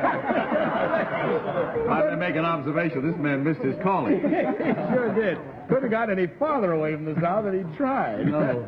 Oh, boy. Well, let's check on the score here now. We find that thanks to some good fooling, we, on the part of our challengers, again, there were 3 incorrect votes at $250 each. For the second time tonight, a total from Dristan of $750. Gentlemen, I hope you enjoyed your visit. On your way out, you'll receive a gift package of fine products from the makers of Dristan Nasal Mist. Thanks so much for being with us. Good night. Good luck to you. Before we say good night, may I urge all of you not to let friendly nations, one by one, fall subject to communist subversion. You can help by sending contributions to Radio Free Europe Fund at Box 1961, Mount Vernon 10, New York. Good night, panel. Good night, Bud. Bud Collier saying good night from Dristan Nasal Mist and reminding you to tell the truth. Good night, everybody. To Tell the Truth is a Mark Goodson, Bill Todman production. Miss Carol's Gown is by Seal Chapman. The name in our mailbox is Porter. To our friends, we're Pete and Gladys. And we're at home next on most of these stations. Drop in. To Tell the Truth has been brought to you tonight by Infrarub, the European discovery for hours of relief from chronic minor pain of arthritis, rheumatism, muscular aches. Johnny Olson speaking for To Tell the Truth. This program was pre-recorded.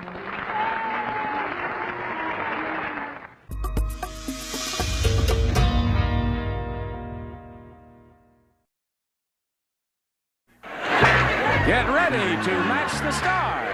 Joey Bishop, Brett Summers, Charles Nelson Riley, Janice Lind, Richard Dawson, and Patty Dolch as we play the star-studded big money match game 76. And now here's the star of match game 76, Gene Rivers.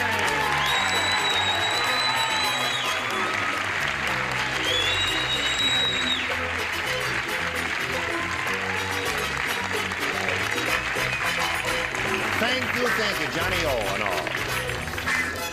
Brett, Hi, hon. you're a vision in all kinds of colors there. Yeah. Let's take a look at that. Come down here. Look at this. Aren't you lovely? Isn't this something? It's like... No. Get back up there. You know, old habits are hard to I forget. know. I just wanted to see the whole ensemble. She wore her nightgown to the show. Isn't that sweet there? True. Okay, we greet you one and all and wish you well. And we're very happy to have you here.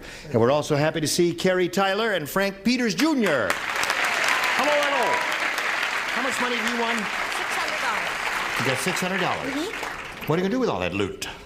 I don't know, spend it. Spend it. I'll buy something. That's the way. Get rid of that inflation.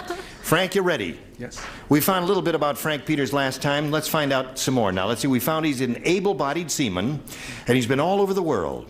Have you got a favorite port anywhere in the world? Oh, Bangkok's nice, Sydney, Australia, the South Pole. Is there anyone in Bangkok who is meaningful to you in your life? Never mind. We'll start there's this a game. polar bear in the South Pole he's very fond No, of. not a polar bear in the South Pole. We'll start this game in 1 minute and 4 5/10 seconds. Hurry back. Ready? Here we go. Bing. Now, Frank Peters Jr., A or B? A. A it is. He did that without even looking. I said Able-bodied seaman. A for able-bodied seaman. Or B for... No. When Dr. Harris operated on Gloria, everyone could tell he was in love with her because in the middle of the operation, he blanked her heart. You know, those kinds of questions, I just... Is it too long for you? No, Too many no, words? just tears come Oh, back. tears to your eyes. It's just such a sweet question is all. When Dr. Harris operated... Oh, you're finished. Tear up. Well, you're not That's finished. all. I was When can't Dr. help Harris it operated on because Gloria, everyone can tell I you. love romance. Oh, you don't. I love the Brontes. Everything. What was Wuthering the Heights. question? I got it. You rascal.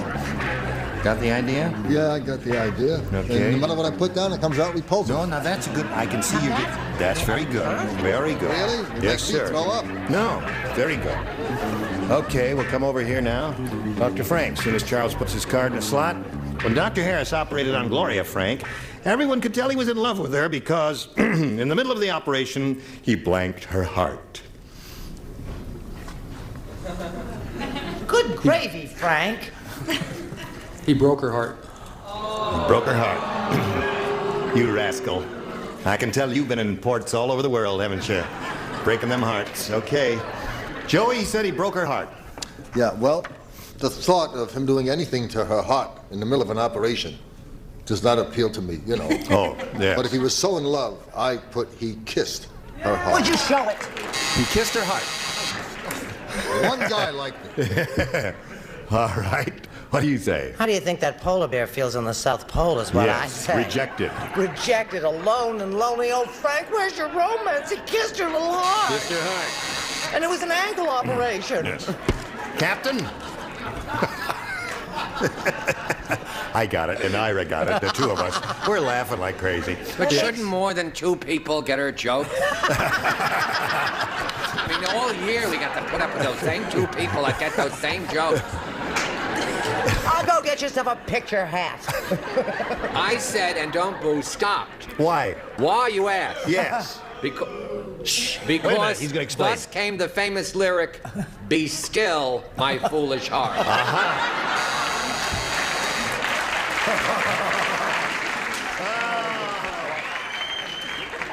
Janice Lind of The Young and Restless, a romantic lady involved in a romantic endeavor here on CBS, will now give us a beautiful and romantic answer. If you say 8. He kissed. He kissed. Right. Okay. Kissed is a good answer, I think. know, that's Broken such a is not. gory sight, isn't it? Yeah, kiss, that's right. Pick No one said her heart was out, though. Oh. No, he didn't. Oh. Well, we could You all said do during that. the operation, you didn't say it was an open heart That's right. And she said it was ankle surgery. That's and there right. she was. He's, I And think, I like, mean, he oh, could be- was he he could kissing be her heart, operating that rascal on- doctor? What was he doing? Well, tune Kiss in my tomorrow. heart. I'm a stranger on an operating room table. We're get on with this. I've got to be in surgery in an hour. In the middle of the operation, he broke her heart, according I to... said he touched. He touched her heart. He went, Oh, Vicky, that's charming. I mean it. That is a charming answer. That's right. Touch she her heart. died. Little play on words. Died Oh, instantly. too bad. Never touch her heart. Yes. All right, Patty Deutsch, what do you say? Broke her heart is what he wants. I said he stole her heart. He stole her heart. Oh, another lovely idea. I guess, come to think of it, touching your heart and stealing your heart are euphemistic answers, a little less gory than kissing and all that stuff there. Hello, Carrie. Hi. Ready? This is yours. First rounder. Zsa Zsa said. This is, hello, darling. Hello, darling. Darling, and let me tell you, Evel Knievel is at my house. He's at my house, darling, and he's about to make one of his crazy motorcycle jumps. He just laid my blanks end to end. Darling, he laid my blanks end to end. He's going to make one of his crazy motorcycle jumps. I understand the question completely. You understand the question completely? Good. Oh, darling, I was the answer. Zsa Zsa. I sound more like Hitler than one of the Gabors. Oh, that's very good, darling. Have you ever seen Shasha with the mustache? No, and I've never seen them together either. Good thinking. Yes. All right. Okay. Ready, ready, ready. I guess everybody's ready. She has a thought in her head. He has a thought in his head. And we come over here to Carrie Tyler. Zsa Zsa said, Evel Knievel is at my house, darling, and he's about to make one of his crazy motorcycle jumps. He just laid my blanks end to end. Jules. Thanks. Jewels. Well, she does have a lot of jewels now, doesn't she? But Oh. somebody just in the audience just shouted something which she heard. Did you hear it? Well, her answer is given. Jewels is her answer, but somebody in the audience said husbands. What do you say to that? Well, now I would have to agree with the fact that she'd been married, I think, 6 or 7 times, and to make it a tough jump, yeah, you had to lay those husbands end to end. Right. And I had husbands. Husbands it is. Right? Good answer. Good old. Listen, if the truth were known, she's had more husbands than she has jewels. I said hubbies. Hubbies seems to be the answer. Hey, well, she'd make more jumps than Evil. Captain Charles. Husband. Husband. Zsa said Evel Knievel is at my house, and he's going to make one of his crazy motorcycle jumps, and he's just laid my blanks end to end, and she said jewels, and so far everybody said husbands. What say you? Well, since she always displays her jewels in rather lovely places, I said boobs.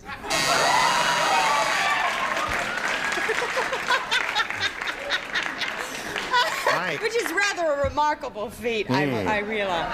Well, I frankly, I don't From think what a I've seen, motorcycle's it's not a made that'll big jump jump. that far. I don't get this at all.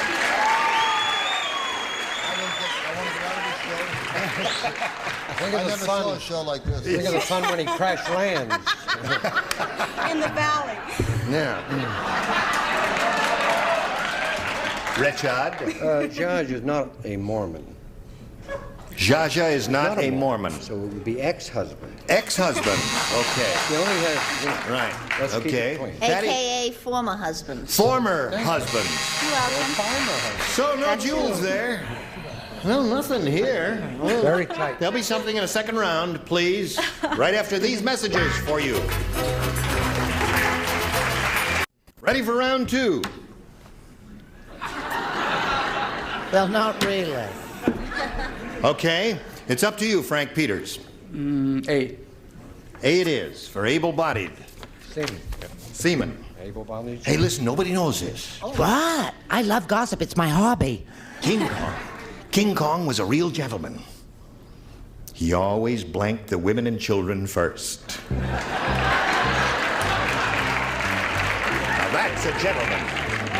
He blanked the women and children first. I'm trying to recall that movie. Now, it may take me a little time because I want to get this right in spite. That was very gentlemanly of him, blanking the women and children first. He always blanked the women and children. Right? Gentlemen. Right. And there's only one word. Oh, that's sweet. Not... King Kong? Do you remember King Kong and Yeah, I remember Ray? King Kong. I also remember we're doing a show where a guy took out the chick's heart. She laid her boobies end to end. I know that. So what's the difference what I say? What I say will be innocent, for heaven's sake. You can do a show like this and get rated. All right. Are you ready? Would you like to put that in the slot there? And we'll call on Frank Peters. Nobody knows this, Frank, but King Kong was a real gentleman. He always blanked the women and children first. Gentlemen. Carried. Okay. This one may have gone over all of our heads. Joey? You think that stinks. Wait till you hear this.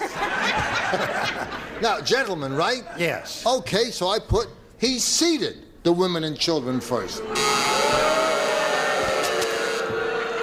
When the audience hears an answer they like, you'll hear a reaction.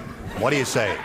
You know what a romanticist I am. Right. And I thought maybe Frank was going to catch up. Now, you remember he was really crazy about Fay Ray. Right. He wanted to marry her. Right. But he wanted to have a little, Yes. before. So what? He always loved the women and children. Don't you bull! No. Is there a definitive answer Well, to that silly question? It is a silly question. We've got to admit that. Charles, what do you say? Must you itch your back when I'm on the air? I'm hoping they're going to Clobbered. come to me. He's clobbered. Now he's getting close to it. He's getting close to it. He clobbered the women and children first. He was a real gentleman. No, King Kong, he was an animal. He was a vicious thing and an uncontrollable beast. What do you say he's a gentleman? He was very lovable. Well, he was a gentleman.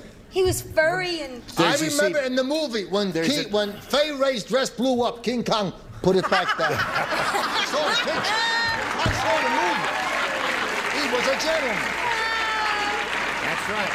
He was. He always blanked the women and children first. What do you say to I that, said Janet? he always took the women and children. Always took the women and children first. Frank Peters looking for the answer. Carried. What about carried and took? No? Carried and took. attention to the show, would you? Hello there. Hi. Are you ready for us? Don't remember me. No, Brett is right. He did want to marry Fay Ray. Yes, he did. His family objected. Religious differences. Yes, right. And he was generous. He was. He always ate. There's the answer. Got that? My sort of people. That's right. Cannibals. You see, there's an ambivalence here. You know, he was a man-eater, but he had a loving streak in it and a gentlemanly streak, and he would eat the women and children a weakness first. for blondes. Right. Patty. 8. So here we are in the middle of round 2, and we've got to stop right now and do a little business with America, and then you come right back. We'll finish this game. Now we're ready to finish this game. Carrie, are you ready? Yes. You're in kind of a good spot here. You got to match 1 to tie, 2 to win. That's easy, right? I didn't do it the first time. No, you didn't. Carl was a strange father. Uh-oh. How strange? Oh. You're a rotten bunch of actors, I'll tell you that. I'll tell you how strange he was. Instead of bronzing his baby's shoes, he bronzed his baby's blanks. Now, wait a minute. That's it. Okay. That's it. You had the operations, and you had the boobs, and you had King Kong ate everybody up, and now you got the guy bronzing. I'm not going to say shh. All right, just write it. We don't ask you to say Now, it, just is write this it. plural, darling? Plural. He bronzed his baby's blanks. Plural. You got it, honey. Blanks. I've had a It is couple plural. of babies in my day. You didn't say it was? Oh, well, there was some question up here. Very good. Strange. He was strange. Carl You was have to read the whole thing, just that one word. Strange, right. Strange yes. is the operative word, darling. Instead of bronzing the baby's boots, or shoes, you know, those little booties they wear, he bronzed his baby's blanks. Well, if he can hang this in the front of his car over the mirror, I want to see that. What I got written down here, boy. Put it in the slot. It's in the slot. I would like to make one remark in passing. Yes. While people are finishing up. What? Charles is still not wearing socks. Oh, all right. Okay, And here it's we go. not easy to be Gary up Tyler. here. Carl was a strange father. Instead of bronzing his baby's shoes, he bronzed his baby's blanks. Dirty diapers. Dirty diapers, eh? Dirty diapers, she said. Will you accept what makes dirty diapers? What? You didn't write that on the card. No, I wrote buttocks. Let's see it. Buttocks. Buttocks. Buttocks. Buns. Buns. Buttocks. I see what you mean about hanging it from the windshield of a car. Yes, it would. What do you say? I say it's very hard to be in love with a man who will not flash his card for you. Yeah, flash your card a little earlier. Oh, I'm sorry. All right. What am I, a regular We want you to be a flasher. Yes. Upstairs in the hallway had no trouble flashing Yes, at just all. get I'm on with the sorry, game I didn't here, even bring that up. Sweetheart, you're not a mother. Buns. Buns. There you are. All right, Charles, what do you say? Would you believe it? Used diaper. No. Tie score. One more, and she wins the game. What do you say, Janice? Diapers. Diapers. That wins the game. Feet and feet. Yeah. Yes. Isn't it funny? I thought it was a rotten answer, but you won anyway. Okay, Frank, we thank you very much for being with us, and we've got some gifts for you. And there goes Frank Peters Jr. from Match Game 76. There he goes. Now we roll this big thing around, especially for you, my dear, and we'll get with it. We polled a recent studio audience, and we got their best response to this. Blank for president. Let's step down here a little further so we can see what we're doing here. Now, the answer that audience gave most often is worth $500 if you match it. If you give the second most frequently chosen answer, you get $250, and the third gets you $100. All right, now who do you call on? Joey. I can't. What? I can't think of. I'm humming the song. Da, da, da, da, da, da, I know the song. Well, I know the song is called Winter Green for President. It's from a show called... Winter Green for President. No, it's not No, from... it was by... Of the Icing, right. Well, she wouldn't know that. Well, if that's your answer, because that's what we heard. Is that what You heard from my ventriloquist. You know Oh, I know. Well, what's your I moved my answer? lips. She did the talking. What do you say? I'm going to think about this. Ford. Ford for president. Okay, there's one. Okay, Very good. Richard, please. Something that could help this country greatly. What? Snoopy for president. And, Charles. Have you got one, Charles? To dig up an old campaign. Yes. You wouldn't dare to give that answer, would you? But go ahead. Pat Paulson for president. So you got Pat Paulson for president, Ford for president, and Snoopy for president. Should have said You may have a better idea. Sal Goldberg. What do you want to do? I'll go with Snoopy. I don't have... Renee Griffith. Yeah, Snoopy for president, what we want. Let's find out if it's up there, and if so, where. May we see the $100 response. Pat Paulson for president. Attaboy, Charles, that was his answer. We are looking for Snoopy for president. Here's a $250 number. Nixon for president. I only have one question. President of what? Yes, no. I agree with you, audience, but I'm not allowed to express an opinion. Now, here we go. We are looking for Snoopy for president. May we see the $500 number?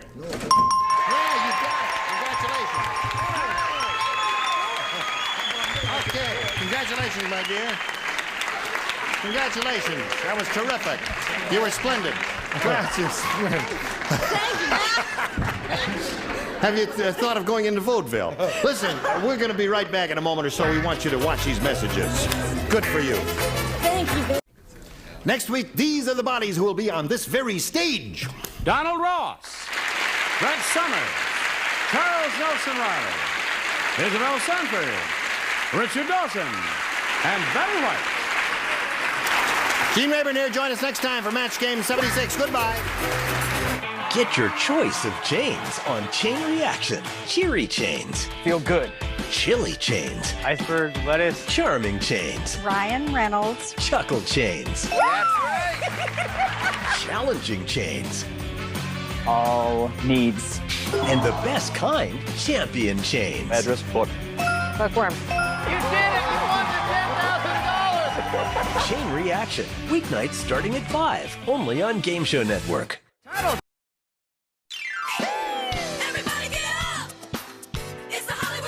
From the celebrity capital of the world, it's Hollywood Squares, starring Stephen Collins, Gina Lee Nolan, Tyson Beckford, Penn and Teller, Eartha Kitt,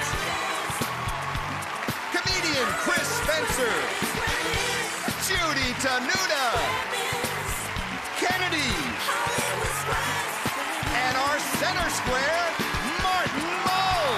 We got the best and most players from coast to coast, and I don't wanna boast, it's Hollywood Squares. And your host, Tom Bergeron. That would be me. Hey, thank you, John Machino. Welcome to Hollywood Squares. Great to have you here. Welcome to Martin and the whole gang. Give it up for our tic-tac-toe stars up here. And we've got our returning champion with $6,500 in cash, Jaisal Shah. Welcome back, Jaisal. Good to see you. Now, yesterday, at the very end of the show, he had defended his championship. We were just about to play the bonus game, and that's what we're going to do now. Now, the stars have told you a bit about what they know. Here's where we find out how much you know about them. All right, Jaisal, take a look over here at these 9 keys. As you recall, one of them opens our little trunk. What's in it there, John? You can ride all the Queen's horses. It's an equestrian vacation in England. From Cross Country International, you and a guest will spend a week perfecting your horseback riding skills while staying at a charming country inn. From Cross Country International at equestrianvacations.com. It's a trip of a lifetime. You want that trip, right? Yep, you want I that do. trip. All right, here's the Going drill. England. You pick a square. I'll read a statement about that star. If you agree or disagree correctly, you've won the square. At the end of 30 seconds, for every square you've won, we take away a bad key, improving your chances of going horseback riding in Britain. All right, 30 seconds on the clock for our champ. It starts ticking when you pick your first star. Stephen. Stephen appeared on Broadway in No Sex, Please. We're British. Disagree. Wrong. Next. Kennedy. Has a style of glasses named after her. Agree. Wrong. Next. Penn and Teller. Have been working together for over 26 years. Agree. Right. Next. Gina. Played a nun who was a former stripper on The Practice. Disagree. Right. Next. Martin Mull. Martin's allergic to Jell-O.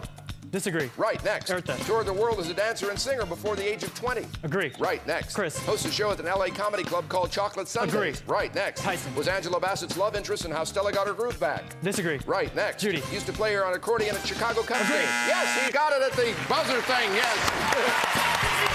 I'm exhausted. Let's go down and count cheese. All right. Here we go. You got 7 right. That means we take away 7 of the bad ones.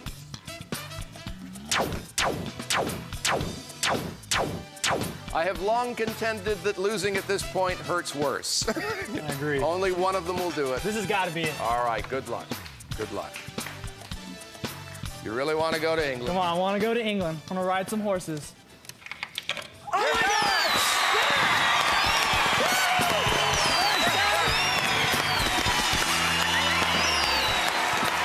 Congratulations, Jason. Thank you so much. You're welcome. You're welcome.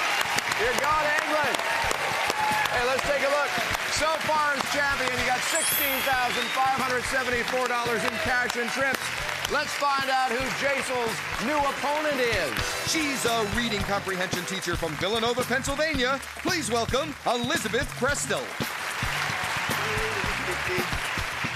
Hello, Elizabeth. How are you? Welcome. how Good are to you? have you here. It says here you're starting a company to find lost pets. Yes. Uh-huh. Well, my friend and I recently tragically lost our kitten. Oh. So it inspired us to help others. All right. All right, here's the deal. It's a 2 out of 3 match, as always. Whoever wins 2 games goes on to the bonus round as champion. Our first game is worth $1,000, and as our challenger, Elizabeth, you get to kick it off. Great. I'll start with Stephen Collins. Stephen Collins, all right. His CD, Stephen Collins, available on his website, stephencollins.com. On December 2nd, 1966, what could a Roman Catholic do in the United States for the first time without guilt? Enjoy unlimited weekend sins. There's a special offer at it. Yeah. Eat meat on Friday. I will agree. Eat meat on Friday. That is right. Circle gets the square. Jason. Martin Mull. Martin Mull. All right, Martin. How do you say my master in Hebrew? In Hebrew. Surprisingly enough, Tom, Hebrew is not my strong suit. My master? My master. Boy, whatever it is, I bet James Brolin says it a lot.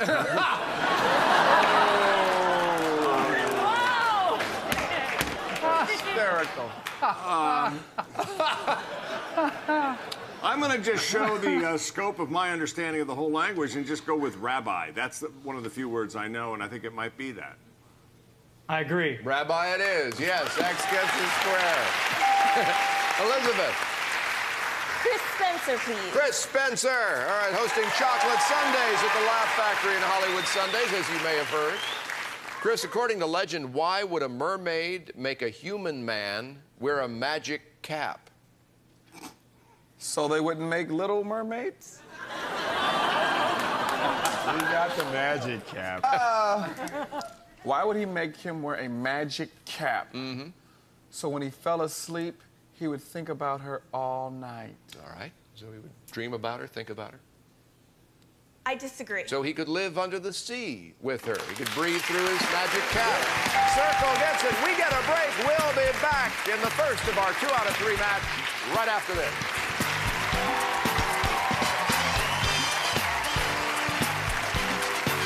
Promotional consideration furnished by the following.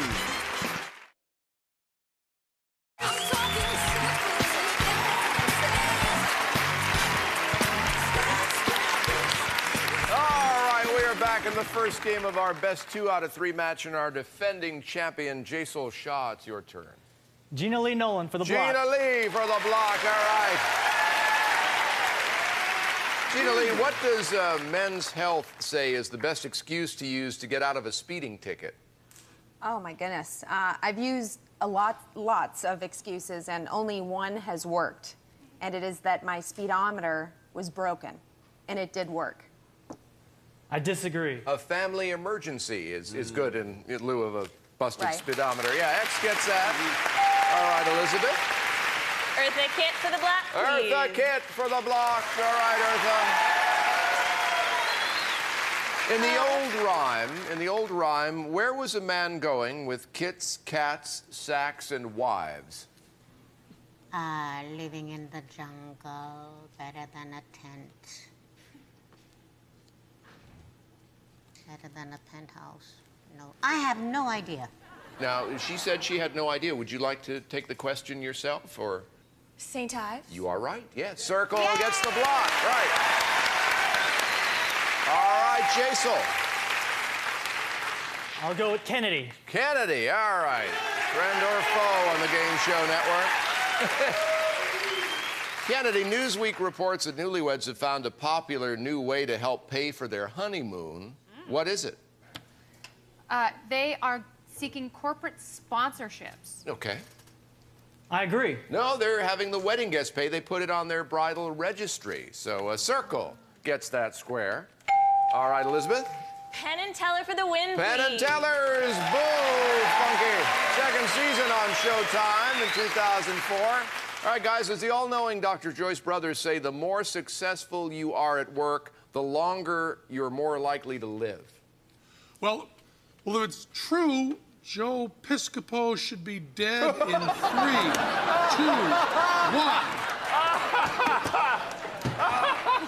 I don't know. You know, we do this show on Showtime that's debunking all this stuff. I bet it's garbage, but I bet the answer you're looking for is true. I bet it's junk science, and she says true. He says, yes, that's what she believes. I disagree. That's what she believes, that it is I'm yes. sorry, I tried to give it to you. So, yeah, so X gets that one. So, Jaisal? Judy Tenuta. Judy Tenuta. All right, Judy. According to a report published by the American Psychological Association, do college students have more or fewer mental problems than they did 10 years ago? You know, I would have to say, with all the tongue piercings and I would have to say now. There are more or fewer more now? mental problems now. More now. Definitely. Right. Okay. I agree. Yeah. Mental. They're mental. Yeah. I think we're all evidence of that. Yeah, more. Yes, that's correct. X gets the square. Elizabeth. Tyson Beckford for the 5-square win. Tyson for the 5-square win. Okay, Tyson, when Mies van der Rohe wrote, quote, less is more, what was he referring to? The strip club.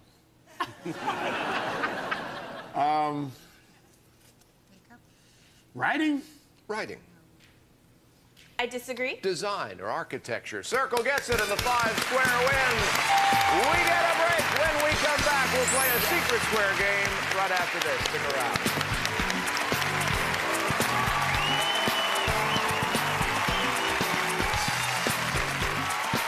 Promotional consideration furnished by the following.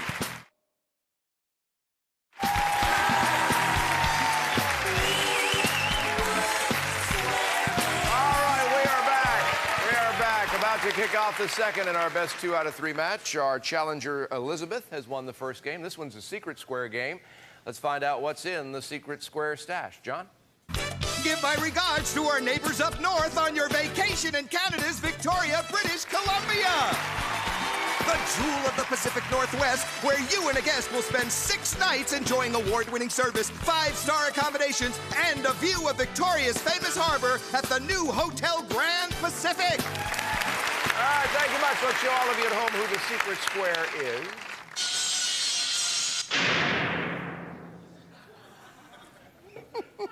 That sound effect, by the way, is from the soundtrack of Freddy vs. Jason. Jason, you got to win this game and the next one to retain your championship. Elizabeth, you get to kick it off. I'll go with Stephen Collins. All right, Stephen, here we go. Do experts say you should wash a banana before handling it? Huh?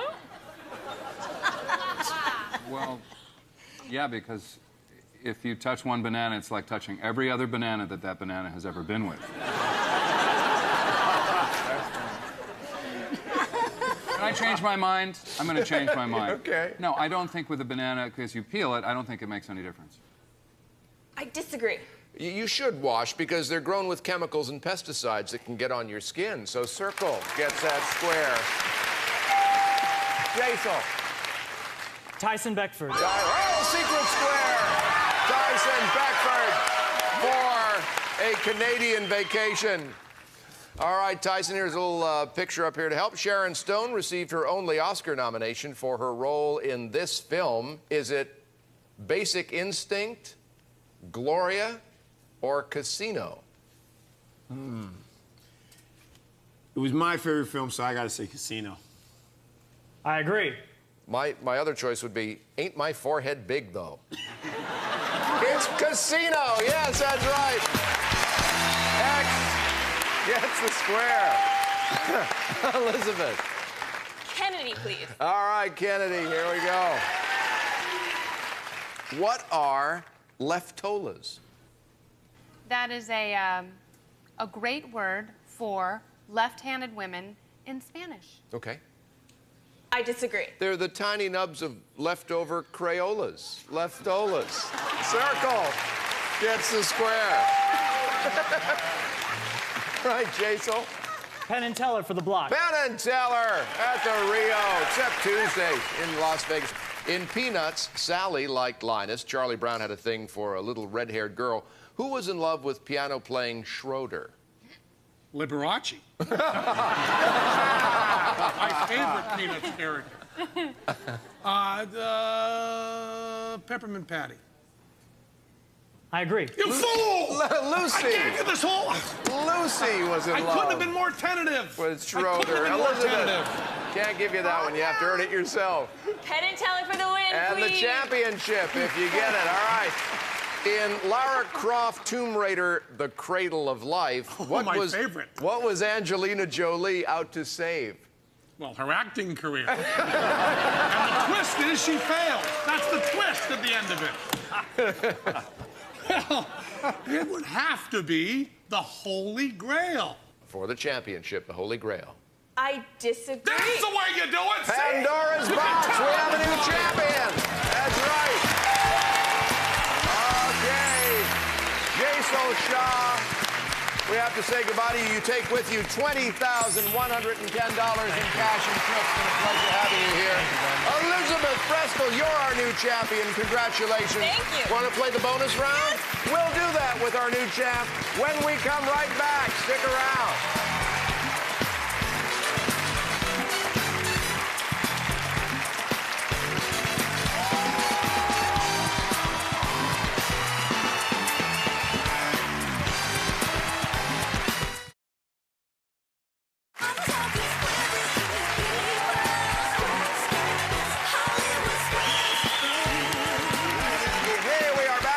Brand new champ, Elizabeth, and time to play the bonus round. I want you to take a look over here at these 9 keys, Elizabeth. One of them will open this brightly lit trunk, and what's in there, John?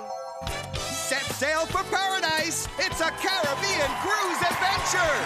With Windjammer Barefoot Cruises, you and a guest will spend 7 days sailing the exotic Caribbean on one of Windjammer's magnificent tall ships. Satisfy your pirate soul while enjoying wonderful accommodations. Visit windjammer.com. And you'll fly Air Jamaica's non-stop champagne flights, the world's best airline to the Caribbean. It's a trip of a lifetime. All right, John, thank you very much. Let's put 30 seconds on the clock for our new champ. The clock starts ticking, Elizabeth, when you pick your first star.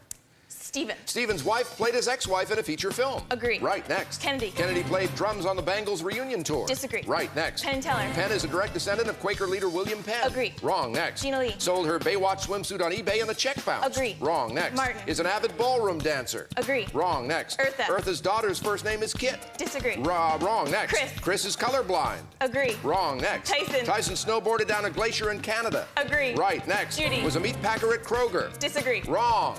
All right, Elizabeth, you finished before time was up. Let's go down here and count some keys. Okay. All right.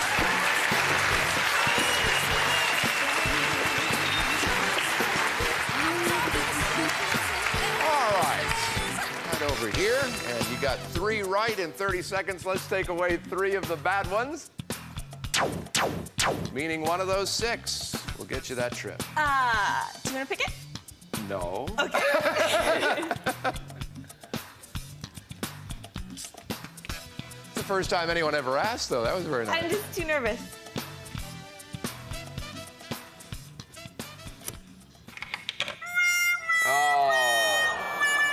Come here, Elizabeth, right over here. See, if I had picked it, having I know, a bit, that's why. yeah, I would have picked which one? Yeah, definitely this one here, right? Yeah. But we'll give you $500 for every correct answer. So far, as champion, you have $3,500. Congratulations, not bad. And you're going to be back on Monday to defend your championship, right? Let's give a thanks to Martin Mull and all of our stars. I'm Tom Bergeron on behalf of all of them. Hope you join us Monday on Hollywood Squares. Take care, everybody. Bye-bye. I'm John Machida, the voice of Hollywood Squares, saying good night. Promotional consideration furnished by the following.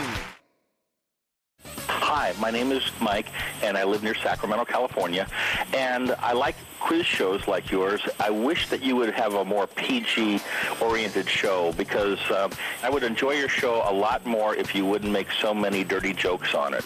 Thank you very much. Bye. This is Kenneth, Tulsa, Oklahoma. I think you should put Penn and Teller on the center square one time. Yeah, my name is Gloria. I live in Wall, South Dakota, and I do watch Hollywood Squares all the time. And I also watch Seventh Heaven, so could you have Stephen Collins on again really soon, because he is gorgeous. Thank you so much.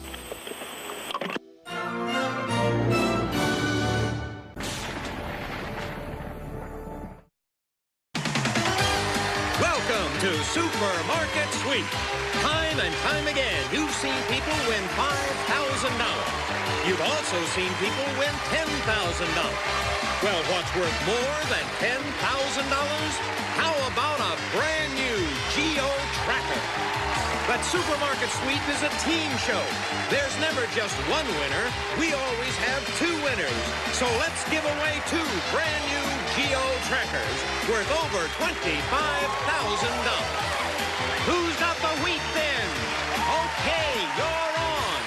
Who's got the product 19? Okay, you're on. Who's got the pine saw? Okay, and you're on. It's Supermarket Sweep. And here is our host, David Ruprecht. Howdy. Oh, thank you. Hello. And hello to you, and welcome to a really special month of Supermarket Sweep. It is our twin car giveaway. Now, for these first 3 weeks, each of our teams will be competing for the chance to win not 1, but 2 Geo Trackers, 1 for each team member. Now, here's how it works. At the end of our 3rd week, we'll take the 12 teams who have the highest sweep totals, invite them back to compete in the 4th and final week. At the end of that week, the team with the highest sweep total on the final day takes home all of their accumulated winnings, plus the 2 new Geo Trackers worth over $25,000.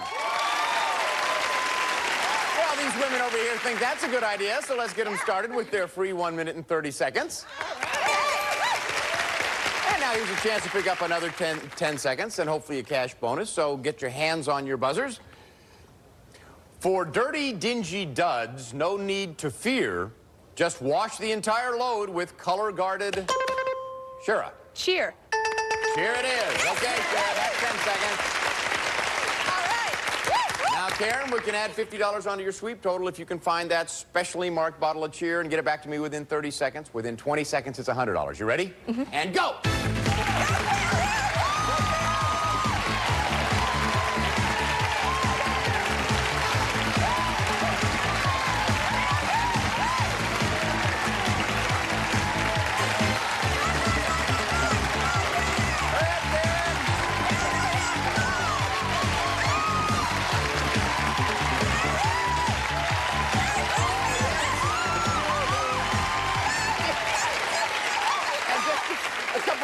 Hops for good measure. So that's $50 we're going to add on to your sweep total. Good for you. Let's hop right along and see who else we have playing. Hi, Angie. Hi. How do you know Colette? Colette's my best friend of 14 years. And what do you do, Colette? I work for MTA in the scheduling department. And how about you, Angie? I also work for MTA as a service attendant. Okay, Trish, how do you know Victoria? She's my sister. Oh. Victoria, what do you do? I'm a mother, and I'm also developing a line of children's products. And how about you, Trish? I'm an inventor, and I bring other people's products to the marketplace. Karen, how do you know Shira? We met in the supermarket. Oh, how apropos! In line at the check stand. What do you do, Shira? I have a master's in opera, and I'm a singer and actress. Musical And how theater. about you, Karen? I'm a producer's assistant for a TV sitcom. Ready to play the game? Okay. Let's give our first players a chance to pick up some extra time. So, partners, we'll see you all in a few minutes. Now, I'm going to show you the brand names of some products, but they have some letters missing. Then I'll give you 3 clues about it. Just buzz in anytime you think you know what the product is, okay? Here's the first one. Old. Snack. Victoria. Rolled gold. Let's see. That is it. Okay, here's the next one. A popo. French. Mustard. Victoria. Grape Poupon. Let's find out. Yes. Good. Okay, here's the next one. Muck. Jars. Victoria. Smuckers. Let's find out. Yes. Okay. We have one more in this game. Tiki. Diet. Plan. Bread. Pritikin. Pritikin is what that one was. All right, let's see. We have Colette with 1:30, Shira with 1:40, Victoria in the lead with 2 minutes. And we will be right back with another mini sweep, so please don't go away.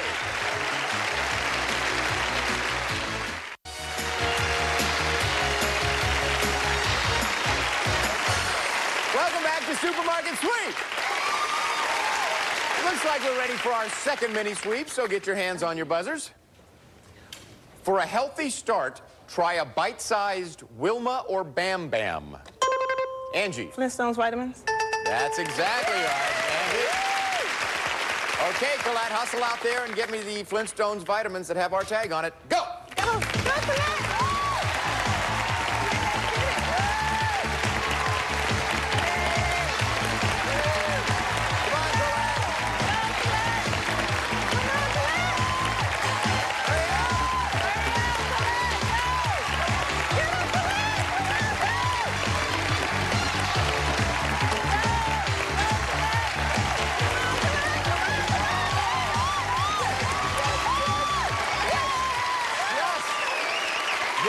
At this time, but the important thing is you got it back within 30 seconds. $50. Congratulations. All right, now we're going to play our 30-second shootout game. So, Victoria and Trish, you're up first. Come on over to my podium, if you would.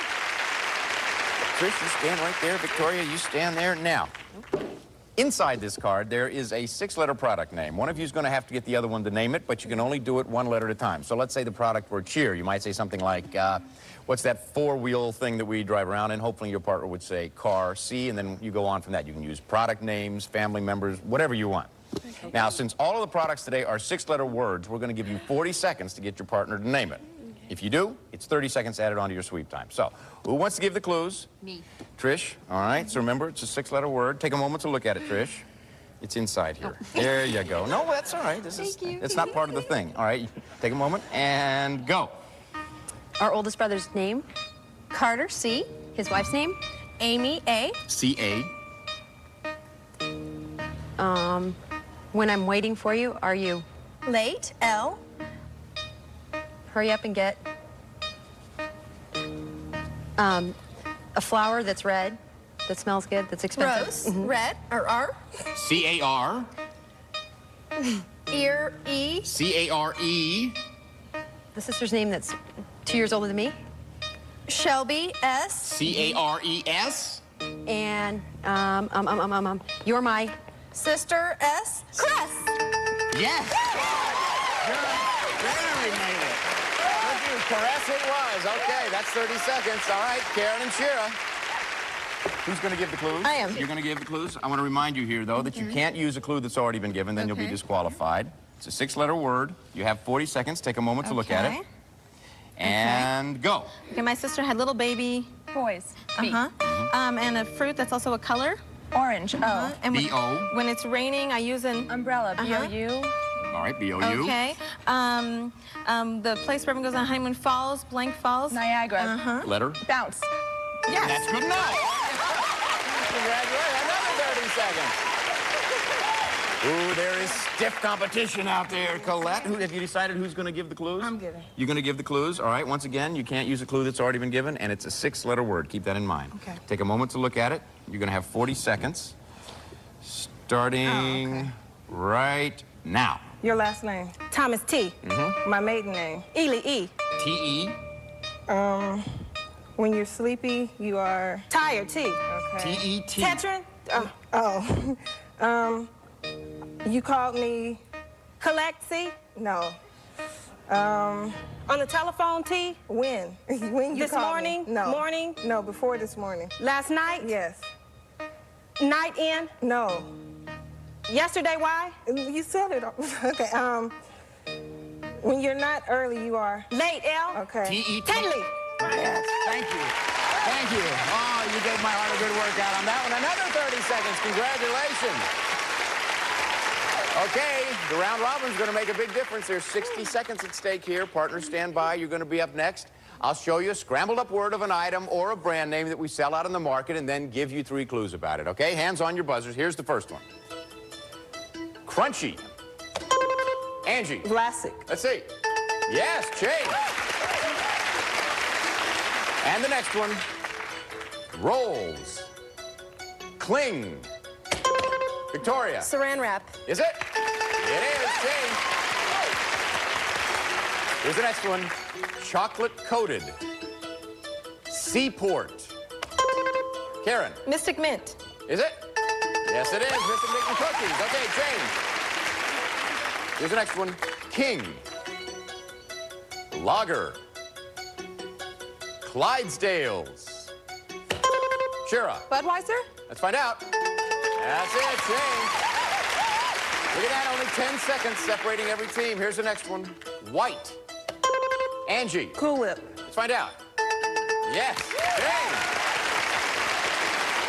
Here's the last one. Fruit flavored. Mountain. Spring water. Fruit flavored. Mountain. Shira. Calistoga. Maybe? It is. Oh, this is going to be a great sweep. Look at this. Right. So we have Angie and Colette with 2 minutes and 30 seconds, plus the $50 you got in the mini sweep. We have Trish and Victoria with 2 minutes and 40 seconds. Karen and Shira with 2 minutes and 40 seconds and the $50 you got in your mini sweep.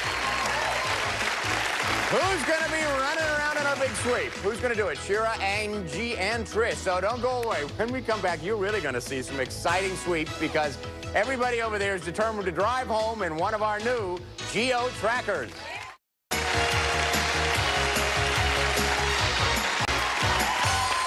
Welcome back to Supermarket Sweep and our twin car giveaway. Well, at the end of the big sweep, the team with the highest total not only plays the $5,000 bonus round, they will also have a chance to be invited back to go for 2 brand new cars worth over $25,000. Here they are, David. The Geo Trackers, each equipped with 2-wheel drive, 1.6 lively liters, 5-speed stick, and tuned suspension, make them a versatile and sporty vehicle for all around town from your Chevy Geo dealers. Hey, how do I get one of those? All right, well, let's see if one of you can get one of those. Let's get started. Okay, team number 1, Shira and Karen, you have 2 minutes and 40 seconds. Trish and Victoria, you also have 2 minutes and 40 seconds. And Angie and Colette right behind them with 2 minutes and 30 seconds. Okay, look out there. Everything you see up and down those aisles, it's yours. I want you to take whatever you want and take it as fast as you can. Fill up as many of these carts as you can. Now, listen very carefully because these are the big money makers in today's big sweep. We have those 3 television monitors out there. Each one of them has a different clue to our mystery product. You find that product, I will give you an extra $250. And we also have the candy for $100, the coffee for $100, and because this month is so special, we're going to help you earn even more money by increasing our bonuses. One of our bonuses in the market is now a super bonus worth $300. And of course, whoever gets the most merchandise gets a chance at the $5,000. Okay, runners, get ready. Oh, boy, this is going to be a good one. Clock is set at 2 minutes and 40 seconds. That's when Shira and Trish will take off. On your mark, get set, go! Oh, looks like a chariot race. Okay, let's stay with Trish. She's so fast the wheels on a cart are wiggling, and she hits a TV monitor. We'll get back to the monitor, but now here comes Team 3. The monitor clue was bubble, and Trish saw it. She also saw these $10 cans of Tang, and she wants them. Feast your eyes on the new buffet ham Shira's getting. And it's imported wedges of Romano cheese for Angie. Trish just found a really huge block of Swiss, and now we have cheeses from around the world. They all carry a hefty price tag, and our shoppers just love them. But here's an all-American product, Planters Nuts, and we'll pay Angie $10 for each can. Shira's getting weekend cameras from Kodak. They're also new in our market, and shoppers love them because they're worth $14 each. Told you shoppers love them. In a flash, Trish gets a handful of those cameras. But one aisle over, who wants her first mystery product clue? It's Angie. And impatient Angie sees bubble. There's Trish at the peak of her form, hauling in that antifreeze 2 at a time. What's next? Cookware. You can only take them 1 at a time, and they take up a lot of room in your cart. There's Shira in our health and beauty aid section, trying to figure out what to go for next. Looks like she's found it. Packages of Centrum multivitamin. Let's watch Angie's next move. You've seen this before. It's called trying to control your cart. Okay, she knows why she went into this aisle. She wants our giant containers of liquid Tide worth over $21 a piece. Get 5 of those, and you've got over $100. She got it. Let's see what Shira wants. A mystery product clue. So far, we've seen bubble. This monitor says gum.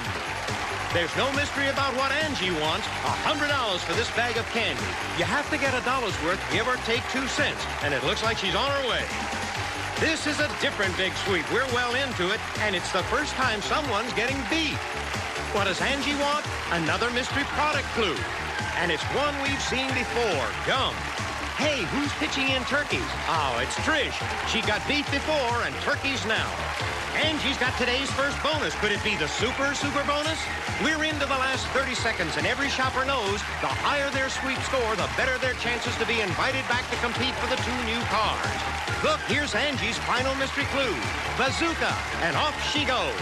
Look at Shira grabbing $8 cans of Enfamil in the baby care section. But hold everything. I see a shopper with a real time problem. It's Angie. She realizes that the mystery product is Bazooka bubblegum, but she has to find it and get it into her cart before the final bell. Oh, she didn't make it. Okay, that's it, everybody. Come on back. Thanks, Johnny. All right, our official checkers are standing by here. Just a few seconds, they'll tell us each team's total. Now, that'll decide which team gets invited back for the once-in-a-lifetime opportunity at 2 new Geo Trackers. So stick around. All right, everybody, start unpacking.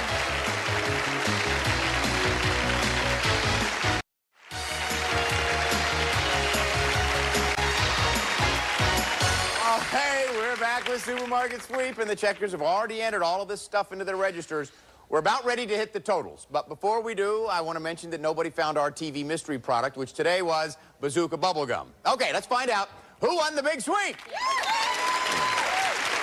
Okay, Angie and Colette. Let's see, you got a bag of candy there. That's $100. You picked up $50 in the mini sweep earlier. Let's see how much your bonus is worth. The super bonus, $300. Okay, we add that to all your groceries, gives you a grand total today of $739. All right, Trish and Victoria, we're going to add up all of your groceries to give you a grand total today of $684. So that puts Angie and Colette in the lead. All right, now, Shira and Karen, you got $50 in the mini sweep earlier in the game.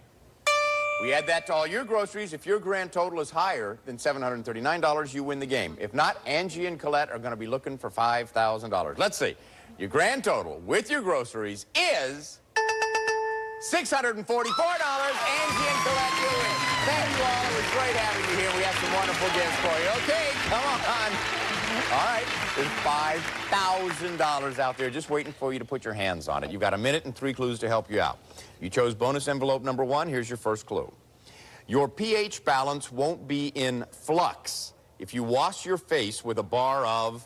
Go! Soap. Where's the soap? Soap. Where's the soap? Liquid detergents. Soap. Right here.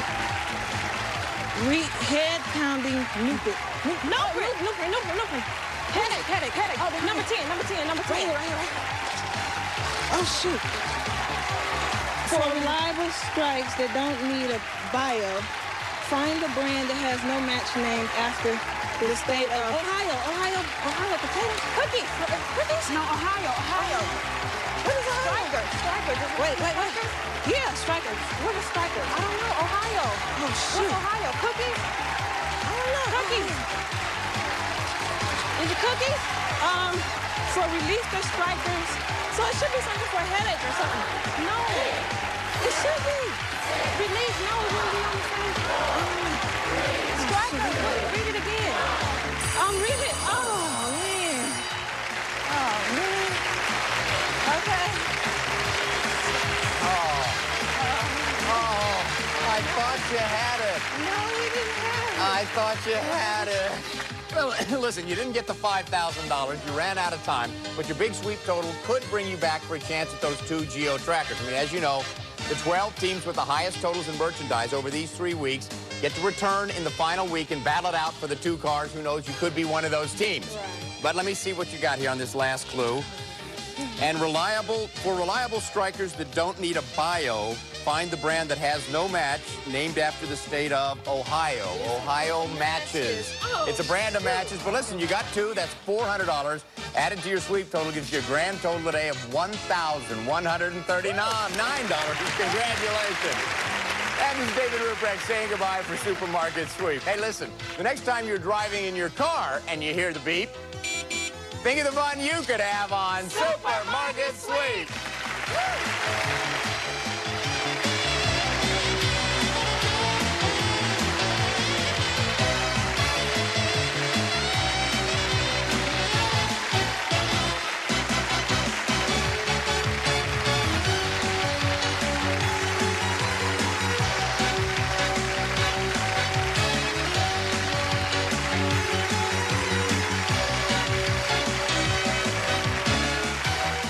This is Johnny Gilbert for Supermarket Sweep.